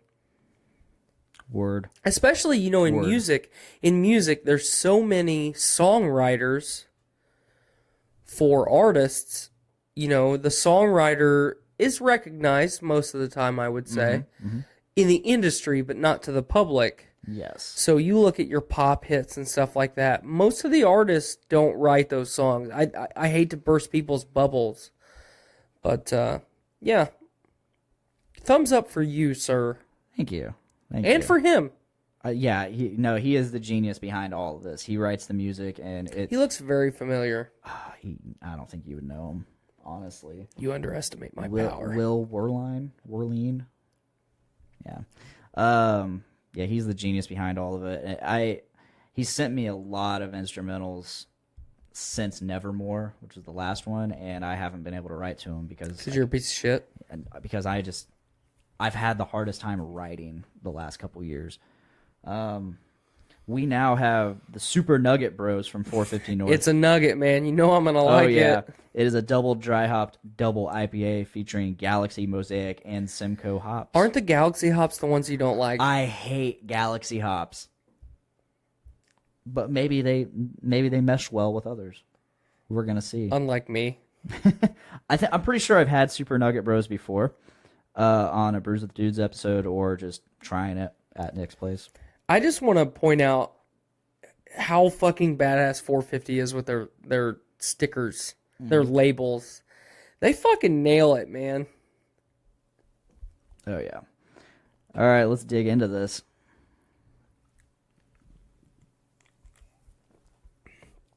Oh, That's good. that's really good. That's really fucking good. It almost has a little bit of a heat to it. Mm-hmm. It does. It kind of hits you in the back of the throat. I wasn't a giant fan of this the first time I tasted it, but you know, this is the second iteration of it, and Everything's better with me. I dig it. I really dig it. You're starting to use my verbiage. I really enjoy doing things with you, Tyler, but I don't. This is fun. This is good. I like this beer. I like this. This like is this. good. I have this. This is good. They're doing their corn maze. Their Corn Maze Beer Fest. yes, in October 6th, I believe. Several brewing companies from around the state are going to be within this maze, and we got to find them. And tickets are like $40 for general admission. VIP $60. Literally the only difference between VIP and general is You get in early. You get in an hour and a half earlier, and I guess during that time, that's when the brewing companies are going to be tapping their specialty beers. But both VIP and general get a special 4-pack of a beer that 450 North is brewing for that event. And Nick said he went last year and he had a blast. So my good friend Andrew Dietrich and I planned on going Last year? No shit. It's the fucking Corn Maze Beer Fest. Why would you not go? Did you know? But you didn't know about 450 North. Nope. You're just like, oh, Corn Maze. Beer No, Fest. I saw Beer Fest, Yeah. not Corn Maze. I get you. Him and I saw Beer Fest, and our wives saw Corn Maze. Mm-hmm. So we planned on going. We both ended up having stuff come up and weren't able to go because it was earlier in the year last year. But I was really bummed that I didn't get to go. I'm going to do everything in my power to go this year. You know, it's in October now. Hopefully it'll be a little bit cooler. Because it gets 8.5. Fucking hot in the corn, man. This is 8.5. Thank you. That's awesome. Are you fucking wasty pants over No, there? this, Jesus I will Christ. be after this because I haven't eaten in a while. I haven't eaten in days. I wanted to eat before this, but life came up. So I had some Cheez-Its. lucky. I had some leftover pizza. Normally I get the pizza after, but yesterday I was feeling extra lazy, and Yeah. Andy was going out for pizza, and I'm like, "Here's $5. Get me a pizza too." Feed me. Feed me. Yeah. But yeah, I can honestly say this is probably not my favorite nugget from the nugget series, but I will tell you this, I like this more than the cookies and cream nuggets, which I brought tonight, and I will not be drinking because you have graciously provided me with enough beer to... Which was graciously brought to me from the Brews with Dudes crew. I brought Nick hopefully some beer that will be on Brews with Dudes from Columbus, Ohio, from Wolf Ridge Brewing Company. I see my cousin Holly has commented. What say she? Good old Indiana and its cornfields. It gets hot in them? ? Exclamation point. Holly used to live in fucking Indiana. You know it gets hot here. Yes. Imagine hot in the corn. It's fucking no air movement, no airflow. Much hot, such humid. Jennifer's here. Oh, finally. Yeah, where the fuck you been at? What the fuck? So earlier today, we almost had Richard on tonight. Rollo the Destroyer. Rollo the Destroyer was almost on tonight, and we never told him. Luckily, he had a really great achievement today, which I'll get to here in a second. But no, I asked Jennifer. I was like, Jennifer, huh? What'd Holly say? What'd Holly say? True. Okay. Good point. Haha. Thank you. But I asked Jennifer coming back from lunch today. I said, Jennifer, you were probably our third biggest fan. Which would you rather see? An episode with me, Tyler, and Richard, or just me and Tyler? She said me and Tyler. So Even though she won't speak to me, she really likes me as a person, deep down. she says, sorry, trying to put her daughter to bed. Excuses. All I'm hearing is excuses. Yeah, that's all I'm hearing. Excuses. You've had 2 hours. You've had an hour and 41 minutes to try and to watch this. Satiate your child. Yeah. So that's on you. That's on you. Oh no. But no, Richard had a really awesome achievement today. He went to court. I don't know if we should broadcast his life. No, we don't need to broadcast his life. But in the state of Indiana, more so than not, regardless of the scenario and the variables, almost always the mother gets custody of the child, and he won custody of one of his children. He won full custody. Full custody. And that is an achievement. That's all I'm going to say about that- Richard because that's his life. Yeah, that's an awesome achievement. But I'm really happy congratulations for to him. you, dude, because you're doing some good stuff. I'm really happy for him.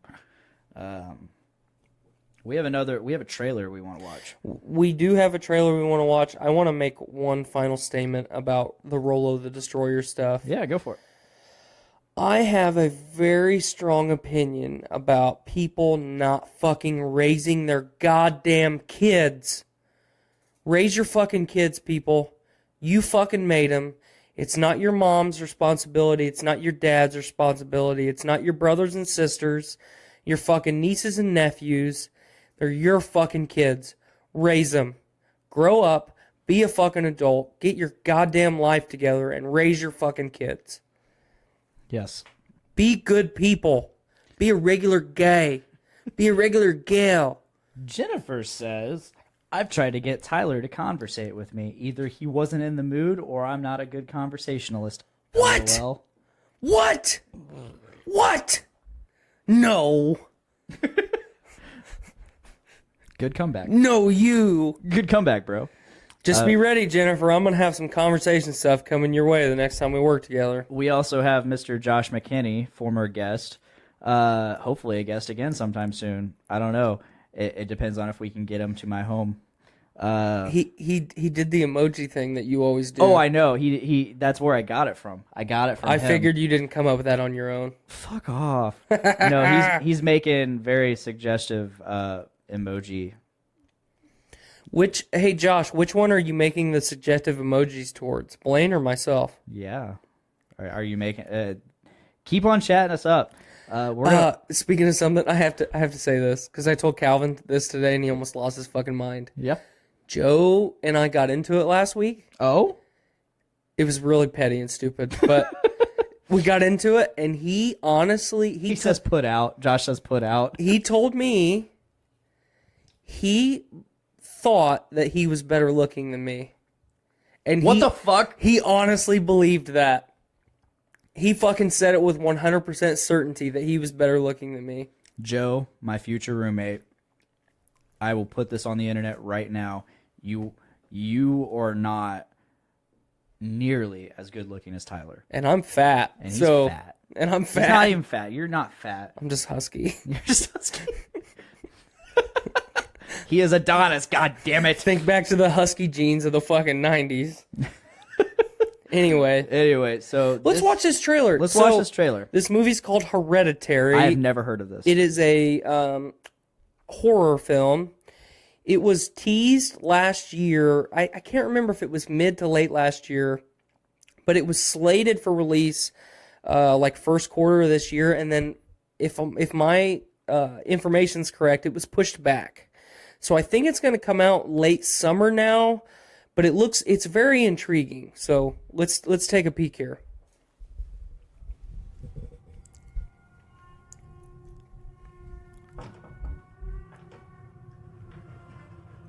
Come on, Peter.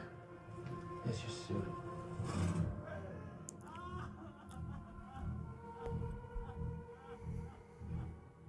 It's heartening to see so many strange new faces here today. I know my mom would be very touched and probably a little suspicious. My mother was a very secretive and private woman. It's Grandma. You were her favorite, right? Even when you were a little baby, she wouldn't let me feed you because she needed to feed you. But she was a very difficult woman, which maybe explains me. I recognize you from your mother. What?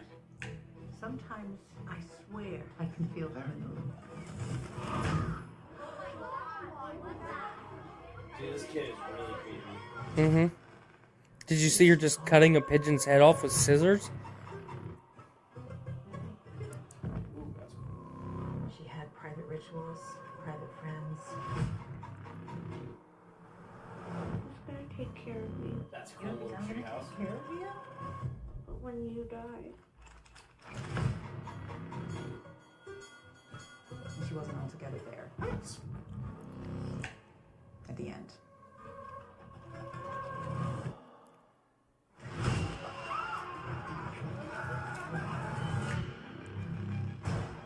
don't like this. Dad, I don't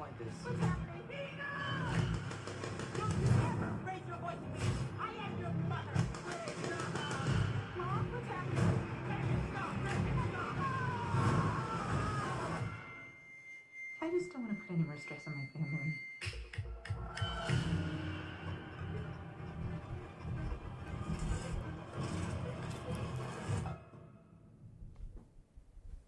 So that was the short trailer. They released a new trailer yesterday. That's about another minute and a half long. That is basically the same trailer. It's cut up a little bit different, and they add, I would say, a dozen more new scenes to it. But it's a really interesting idea. I am very, very intrigued by that. Are you? Yes. I didn't think that you would be. I am not a big horror guy, but that looks So really fucking the good. premise of the movie, the grandmother passes away, and then all of the themes that the director and producer and reviewers put, you know how they always add stuff while a trailer's being cut up, like the best movie since yada yada. Yeah. The theme is it really puts you in touch with the demons that your parents have left behind. So I don't know if this is going to be like a ghost movie or like do you think they mean like literally I think they mean literal demons. Oh, that's so cool. Because That's so throughout the cool. trailer you heard them say, you know, my mother had private rituals and private friends. So it's almost like a Paranormal Activity type vibe that I'm getting from it. Literal rituals. Yes. And there's a lot of cool imagery in the trailer. You see the mother. I assume her job is something dollhouse related. She's got the magnifying glass. What if that's just like a regular, like a hobby? It could be a hobby. Like a weird, fucked up hobby. Right, because that is a weird, fucked up hobby. But the actress that plays the granddaughter or the daughter of the child, I'm not gonna critique her. She looks like she has some sort of birth defect with her face. She looks very different opposed to... Yeah, she looks very panda-like. I wouldn't go that far, but you can obviously tell a difference between her and a run-of-the-mill child. So, much like A Quiet Place... That actually looked like a lot of prosthetic, too. Yeah. Yeah, she had prosthetic... well, we don't know that. Face alterations. We don't know that. It looks like it. Honestly, it looks like it. It looks like it, but we don't know that. No. But actress-wise. Actress-wise, yeah. We don't know that. But we talked about it last week. One of the things that I appreciated so much about A Quiet Place is the actress that plays the young girl, the daughter in the film, actually was deaf, so it fit very well with the theme. She did a fantastic job, yada yada, the whole spiel from last week. But I'm really interested to see how prevalent her character is in the film, because you see the Indian actor. Yes. I don't know his name because I don't know a lot about this film. I just remember seeing the teaser That's the last first year. I've seen of it. I didn't even see a teaser. I saw the teaser last year. I can't remember. I think I might have saw it just like on one of the YouTube Red Band trailers. You know that they always release every day, shit like that. But now that I saw the updated trailer yesterday, I'm that much more excited for it. I'm very excited just for that trailer we just watched. Yeah, we finally got... Oh, God, Joe. We talk about Joe, and he shows up in the chat. What do you know? He's never in the chat. This is like literally the first time he's said more than just one thing and left. He says she looks like Tiffany, which is the panda. She doesn't look that bad. She doesn't look that bad. But no, Joe, if you're still watching, you are not nearly as good looking as this guy right here. This Adonis. That's me. That I'm pointing at. Fat young John Samos. That guy right there. My life partner. Look at my hair. It's glorious. Anyway. Maybe it's heritage. Maybe it's Maybelline. But yeah, so I'm really excited for that. The horror genre is kind of stale right now. And there's been a lot of bad movies the last 4 or 5 years.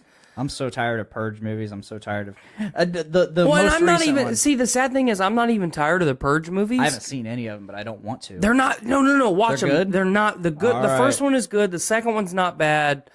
They just announced they announced a prequel Purge I saw movie. That. I'm intrigued. It takes place during the first Purge, so I will watch it. I definitely won't go see it in theaters, but the most recent one, horror movie or fucking scare tactic movie I've seen, Truth or Dare.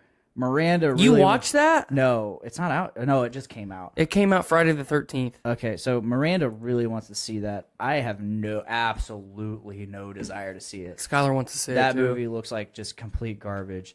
Maybe they can go together. Or maybe we can just go and sit next to each other. I don't want to see it. I don't want to see it at all. I could care less about Be this a fucking regular movie. gay. I don't fucking care about this movie. Like, It looks interesting. No, it doesn't look interesting at all. No, it does, because it's you have to look past the actual movie trailer itself. You have to look at the concept. Like, you bring somebody into your friend group, they're a stranger. Think about the first time you and I met. What if the first time that I met you, I said, "Hey, I'm having a group of friends hang out tonight. Why don't you come?" And you show up, and then I put a curse on all of you. Well, no. I'm the guy that puts a curse on you, and I look at you and say, "Sorry, guys. Sorry about you. Fuck yourself. Yeah, Bye." this is on you now. I'm out of here." And then it's actually a cool concept. I can't imagine that the movie is Oscar worthy by any means, because horror films have a hard time with that anyway. Even with you like explain and like telling I'm trying to sell it to you. Even with you trying to sell it to me, I have still no desire to see it. No, I definitely get you. Don't get me wrong. I'm one of the few people out there that appreciate the Paranormal Activity movies. I really dig the Insidious movies. And it all goes back to, you have to look past what it's initially advertised as. You have to appreciate the cast and the writing. And, the whole... I was involved in the filmmaking. My life plan for a long time was to be involved in the filmmaking industry, which is what my buddy Austin Welch does. Mm-hmm. And it's great that he's actually out there doing that. Yeah, props to you. But yeah, so there's a lot of that still left in me, and more times than I should, I get drawn into, well, I really appreciated this part, but I hated this part, and then it skews my overall opinion of a movie. Mm-hmm. But the horror industry, we have the Halloween remakes that weren't very good. We have the Texas Chainsaw Massacre remakes that weren't very good. I like the first Halloween remake. The first Rob Zombie Halloween, good. I didn't dig it, man. When I was a kid and I watched the original Halloween, and then I started watching the sequels, and then, when it gets to like Halloween H2O, it gets to be pretty bad and stuff like that. Yeah. Not only was I burnt out on Halloween, so one of the things I was going to bring up tonight, and unfortunately we've run out of time, so we still have one thing we definitely have to bring up. Yeah, but as far as the topic that I wanted to bring up, I wanted to talk about science fiction movies, and I'll table that until next week. Okay. But one of the things I appreciated about a lot of recent science fiction movies, the villain or the antagonist is not something that you like. Think about movies where the entity that's killing people is like a virus. Yeah. Or it's not something physical that you can reach out and touch. Because one of the biggest issues I have with horror movies, get some motherfucking guns and shoot some fucking shit. There's a creature coming after you, fight that motherfucker. Yeah. I would rather die on my feet than live on my knees. Kill that motherfucker. 100%, yes. And that's part of the reason I have such a problem with the horror industry. When you think about movies like Insidious or The Exorcism, where you have demonic entities or ghosts or what have you possessing children. And my good friend Andrew Dietrich and I have had this conversation many times, like we have about life and all kinds of things. Say your child is possessed by a demon, and it's killing people, and it's trying to do you harm. How do you handle that? I mean, do you kill your child? There is a divide within yourself. because one, that's your child. First and foremost, that's your child. That's something that you created and raised and that's the stance developed. that he took, and the stance that I took was, well, I'm not done. Well, I know. Yeah, I'm not done. So there's that. That's the one part, and then there's this other part where there's this evil within it, and it is causing harm. It is killing. It is destroying. And at what point does it no longer become your child? Exactly. That was the next. And that's thing I the was stance say. that I took on it. At what point does it not become your child? Because what if there is a chance you can get rid of the evil within? What if? But what if you can't? Right. What if that is so ingrained, so that it is taken? Well, what if root? there's literally not a way to get rid of it? Yeah. You know, you have no choice. That's right. But that is something that is such a hard choice to make. And the debate the debate that we got into was, so we understand the stance that we take if it's our child. What if it's your child and I'm the one that it's trying to do harm? Do I kill your kid? Well, is it still a child at that point? You know, so our minds are not built to handle issues like this, and that's part of the reason. No, they're not. But given so I don't have children, you have children, but so imagine if my child was trying to kill you. Do you kill my kid? No, I'm still thinking from the standpoint of my child's trying to kill you. That's fine. I've always looked at things very realistically. I've always had a black and white. Not even black and white, just a clear mind about things. And I think if my child was going around killing things, and you were to happen to defend yourself and kill my child because it was trying to kill you, I'd be pretty bummed about my kid being dead. But I think you would have every right because you're defending yourself. That definitely is the moral dilemma, though. But what I was getting at is that's one of the things that I've appreciated in the horror genre over the last 5 or 6 years. There's been a lot of movies that have pushed that moral dilemma. Yeah. Much like The Exorcism did way back when. But the genre as a whole is kind of stale. One of the movies, and it's not a very well reviewed movie, and it's not a very good movie overall. But I think it's called. Is it The Visitors? Oh yeah. Is that the one I'm thinking of, where the kids go to stay with the grandparents? You can't ask me because I don't know, but the name sounds familiar. So the movie that I'm trying to remember Visitors or Visitation? I think it's The Visitors. But 2 children go to stay with their grandparents for the weekend, and come to find out by the end of the movie, the people. So these are grandparents that they've never met. I'm gonna cut you off real quick. Go ahead. 2 hours and 5 minutes into the live stream, and Pod Daddy Nate finally joins. Nice to have you, Nate. Yeah, thank you for making your weekly appearance. We appreciate you, Nate. Go on. I thought it was The Visitors. Anyway, 2 children go to stay for a weekend with grandparents that they've never met. And by the end of the film, the kids unearth this mystery and realize that the grandparents that they've been staying with and doing all this freaky shit are actually escaped mental asylum patients, and they murdered their grandparents and took their place. And then they have to escape, and fuck. So that as a horror film is very unique. Though the film was not very good, it was one of those shot from the first person angle a lot of times. Really? Much like Paranormal Activity and Cloverfield and stuff like that. So from like a camera perspective. Yes. I call that first person because just imagine you holding a camera. Mm-hmm. But it wasn't a terrible movie, and it reviewed very, very poorly. God, it's not The Visitors. I know what you're talking about. You know what I'm talking about? Name-wise, I know what you're talking about.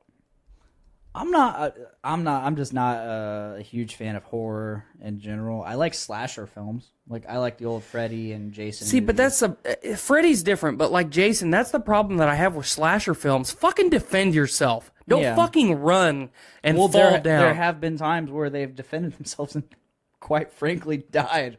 There was in the very first Jason movie I ever saw, so the very first Jason movie I ever saw was Jason It's X. The Visit. Oh, The Visit is the name of the movie. Okay, the very first Jason movie I saw was Jason X. That prompted, the space one. Yes. Okay. The really, really bad one. Really bad one. But I was very young.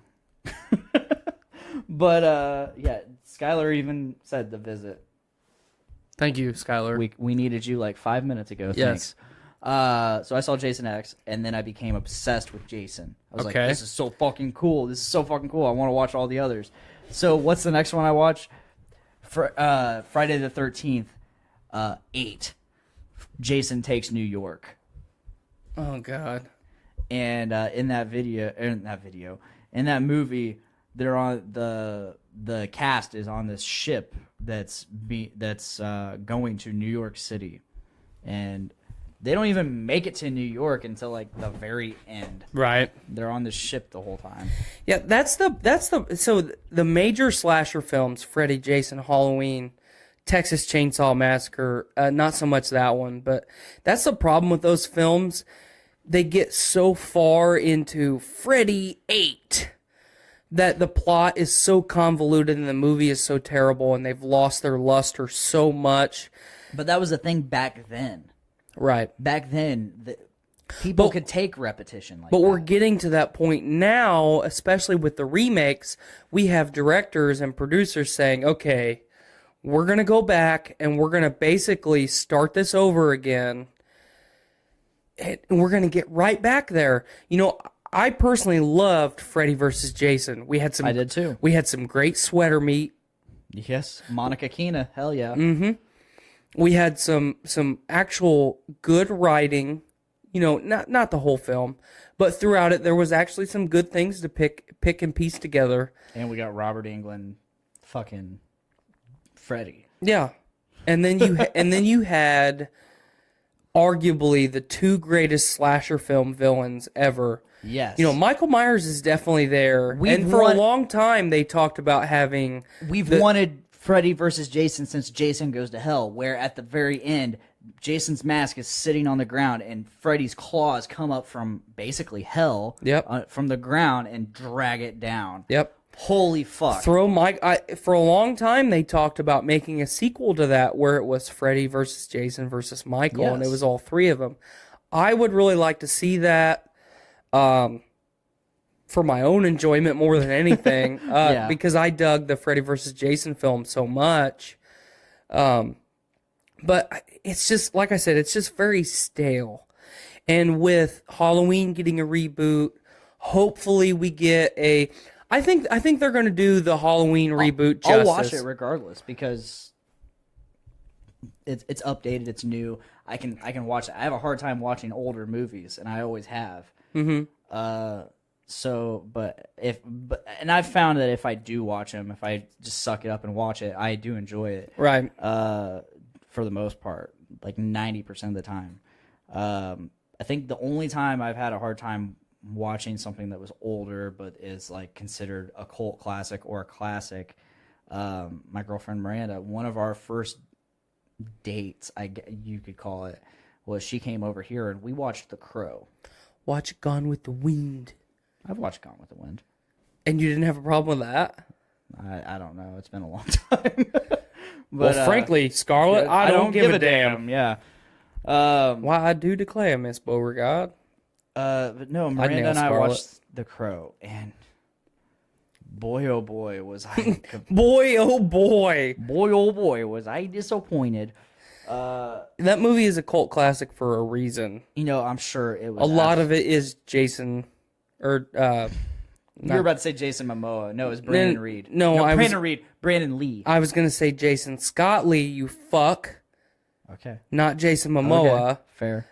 It is Brandon Brandon Lee. Lee. Jason Scott Lee is a lot of times confused as Bruce Lee's son, and he's not. Baxter really wants out of this room. I look over and Baxter's just staring at the door. He's pawed at it a couple times. I've been watching him. Oh, poor guy. I'm going to let him out. We're almost done. Get out of here. Go forth.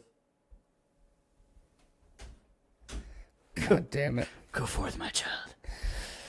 But yeah, I feel like we could have an episode entirely devoted to horror and science fiction, and I would ramble way too much. So I've talked enough about that. I think the industry is stale. It needs a little bit of breath or a little bit of life breathed back into it. Mm-hmm. I think we're getting there. Mm-hmm. That's my spiel. Okay. So do we want to go forward or do you want to end this episode? We've got one more topic. Let's nail it out. All right, we're going to try to make this quick. So you wanted to do something today. Yep. And it comes from something you tagged me in. Yep. It's one of those like, okay, you get $15 and you have these choices. Each tier, there's tiers of choices with dollar values. Mm-hmm. And so what we're gonna do, and I'm gonna change this up a bit. All right, so we're gonna assemble our ultimate dark side team, Star Wars. We're talking Star Wars here now. Joe Grimes says, "Thou shalt speak ill. Thou shalt speak ill of the crow." I think he meant "thou shalt not." You forgot a not, Joe, Yeah, but we know what you meant. Yeah, and you still suck. So we're gonna assemble our ultimate Star Wars dark side team Because the dark side is the true The path. dark side is the best. So the way I'm gonna do this, Okay. we have we're going rule of 2. Okay. Rule of 2 plus. Okay, so we're gonna have a master, an apprentice, Okay. a general, Okay. an underling, Okay. and a droid. Okay. Go. Okay, I'm gonna have oh shit. I'm gonna have Keep in mind, there are some masters that were once apprentices. I'm gonna stick with what I said initially. I'm going to have Starkiller and Maul. But who's the master and who's the apprentice? I would put Maul as the master and Starkiller as the apprentice. Interesting, but Maul was never a master. But he could have been. He could have been, but he never was. Technically, he was a master. He was Savage's master. Was he? Yes, he was. Okay. How was he not? You know, I'm not gonna go. You know, the Night Sisters allowed Savage to dive deeper into his Force powers, and then Maul taught him the ways of the Sith. So I'm going to put Maul as Starkiller's master because Starkiller is more a gray Jedi than anything. And Fair. And he knows that there are things that Maul could teach him that Vader did not. Starkiller represents the absolute limits of the Force. Yes. And the fact that he broke the limits of the Force. He oh my god, there was a quote that I was gonna say that you made me think of, and now I can't remember. So anyway, I'm gonna put Maul as master.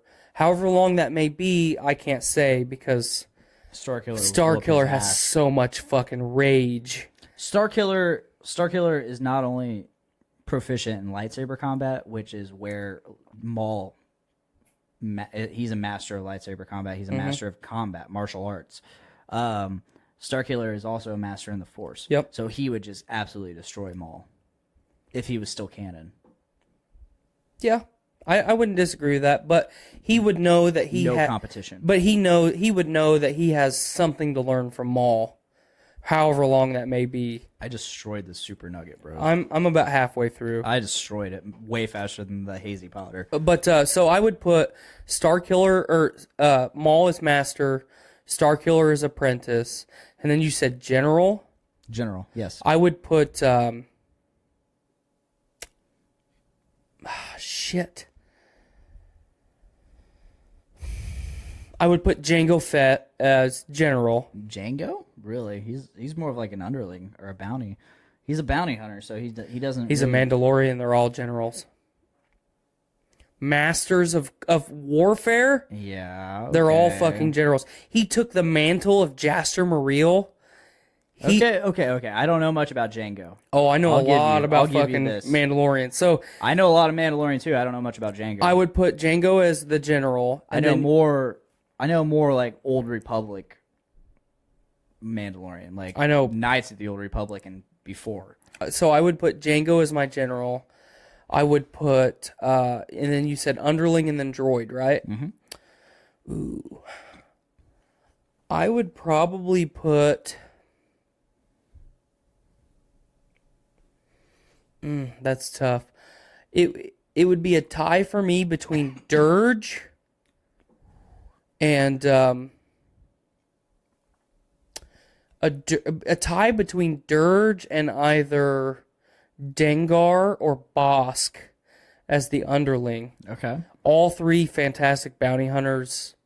You know, as long as they're getting paid, they'll do whatever they have to do. Yeah. I think it would more so be Bosk and Dirge than Dengar, but Dengar's definitely up there. Okay. And then the droid, it has to be IG-88. I don't know IG-88. So in Empire Strikes Back, when Han says we ran into that bounty hunter on Ord Mantell, Yeah. that's IG-88. Okay. So when you get the panel of all the bounty hunters, and it Yeah, goes from I right get to you. left, the droid that has almost the 55-gallon drum body, and then the really skinny head that has all the little red lights on it, Okay. with the really long blaster. That's IG-88. Okay. All right, let's go down the line. Master, Darth Revan. You knew that was coming. Yeah, I knew it. You knew that was coming. I have a harder time with The Apprentice. Part of me wants to go Sidious, Emperor Palpatine. Really? Just for his manipulation in his mind. I say him because he's been both Master and Apprentice, and he's been shown in both of those lights. Right. With the Darth Plagueis book. I could very That is a great book, by the way. very easily see Kylo as Revan's apprentice. I didn't mean to hijack it from you. No, But I didn't even think of that. But then you got Vader. Vader's always been the master, though. No, he is not. He is the master. He's been I wouldn't even call him an apprentice. I would call him an enforcer. Because at that point, the rule of two was over. Despite there being despite there being a master and apprentice, the rule of two was over. I've always looked at Vader as the master. If you read, he could have taken down Palpatine anytime he wanted. Oh, without doubt. Despite his mechanical limitations. Mm-hmm. However, so if you've read the Darth Plagueis book, which I haven't, it's definitely in my queue. Oh no, read it as soon as possible. Another suggestion: play Knights of the Old Republic, and play Knights of the Old Republic 2, and then read Revan. Excellent book that connects both of those and goes beyond. Because there's a lot of questions you have. That if you play both games, there are a lot of fucking questions you have, and Revan answers them. Cool. Going back to Plagueis. So Plagueis, by the time Darth Plagueis defeated or killed his master and essentially became the master, and he was seeking out an apprentice, he had basically either foreseen or decided the rule of two ended with him. He decided that everything that had led up to him, all the Sith legacy led to him, and he was gonna be the one that ended the rule of two and ended the Jedi, and it decided the rule of the galaxy under the Sith. So back to what the Sith originally were. Yeah. He Bane's legacy was him. How can okay? I got to interrupt. How have neither of us talked about Bane? Oh boy, I've read those books, and those are some good books. Bane is such a Drew fucking Karpyshyn, the writer of the story that Mass was Effect. Mass Effect. Karpyshyn wrote Mass Effect. I think Brandon told me that. Mm-hmm. Brando told me that, but Karpyshyn also wrote Knights of the Old Republic. Yep. And he wrote Revan. He wrote the Darth Bane series. He wrote a couple of the Old Republic books that involves the other, like the Old Republic game, the MMO.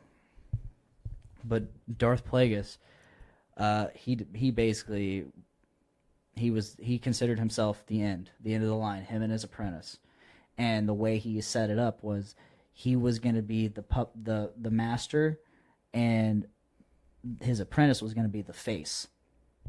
He was going to pull the strings behind the scenes, and that's essentially what it was. Right. And Darth Plagueis, it connects so many dots that the prequels create. You watch the prequels years and years ago, and then you read Darth Plagueis, and you're like, holy shit, this happened because of this? Wow. So, and so you see Sidious in this light of the apprentice, but at the same time, he's this political mastermind. He's this manipulative mastermind. Mm-hmm. Not only because he's really good at it, but because Plagueis has been instructing him to do things. Yep. Plagueis was also in plain sight. He was considered one of the heads of the intergalactic banking clan or whatever from Moon. He's a Moonalist, or he's a Moon from Moonalist, and so I want to say Sidious as the apprentice because he is a genius. He not only gained all this power of manipulation from his master, but he was already groomed to be a political figure. Right. Like he was sent to some basically a fucking senator camp for summer or whatever. Senator Summer Camp. Yeah, Senator Summer Camp, and he was groomed to be a senator. He was groomed to be a political figure. So he was already very proficient in politics. So move that forward. Now you're good. Move that forward. He's a genius. But now that you bring Kylo Ren into the fold, that's great. Joe says, go outside and play hide and go fuck yourselves. Awesome. Come up with a new one, Joe. That's one I've been saying for years. I'm pretty sure you heard it from me. I can't take credit for that, but I might. So we got Master and Apprentice. General. Master, Apprentice. Who did I pick for Apprentice? I haven't picked. I'm going to go with Sidious. That was Yeah, Palpatine. I thought that's what you said. I never officially decided on it once you said Kylo Ren. I was like, fuck. I bet you're going with Thrawn for General. Yeah, I'm going to go with Thrawn. Even though I'm not a big fan of Thrawn. He doesn't fucking do anything. But he's a genius.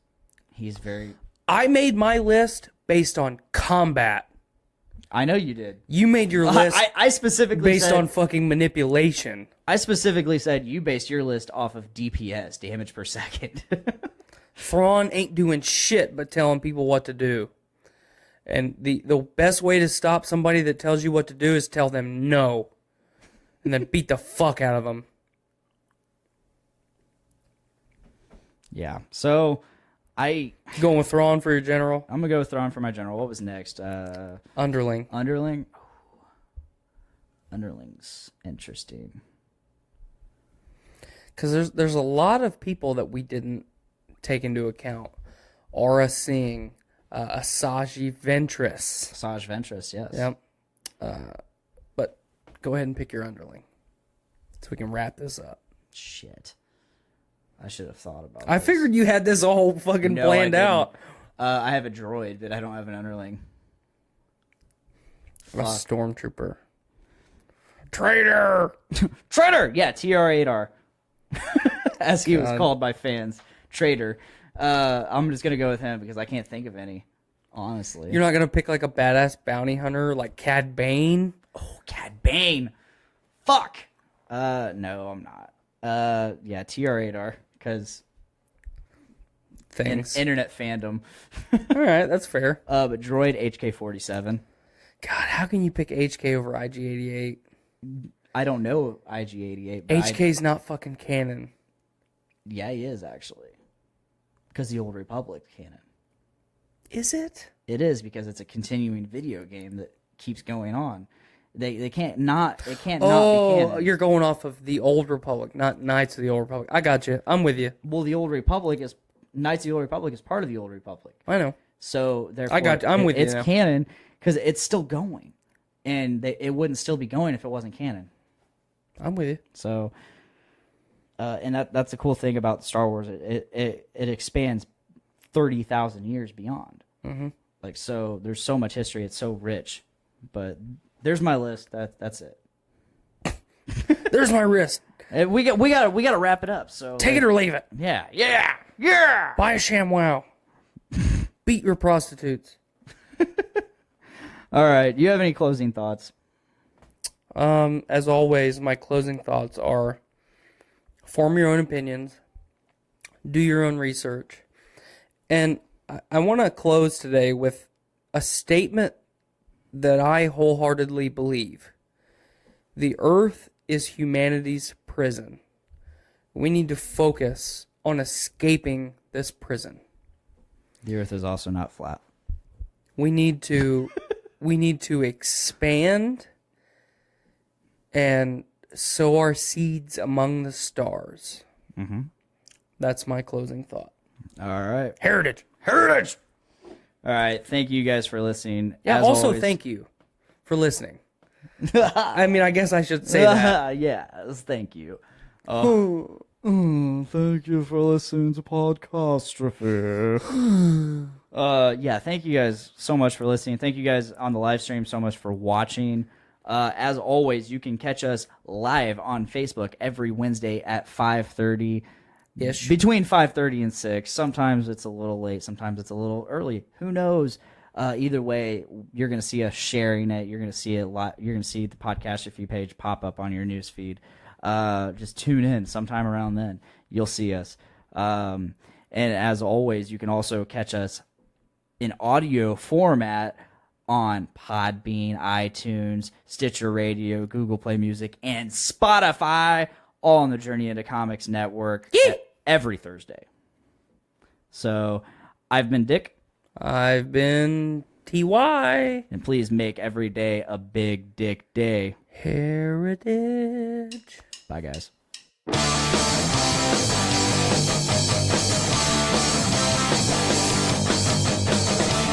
up this morning with my dick in my hand.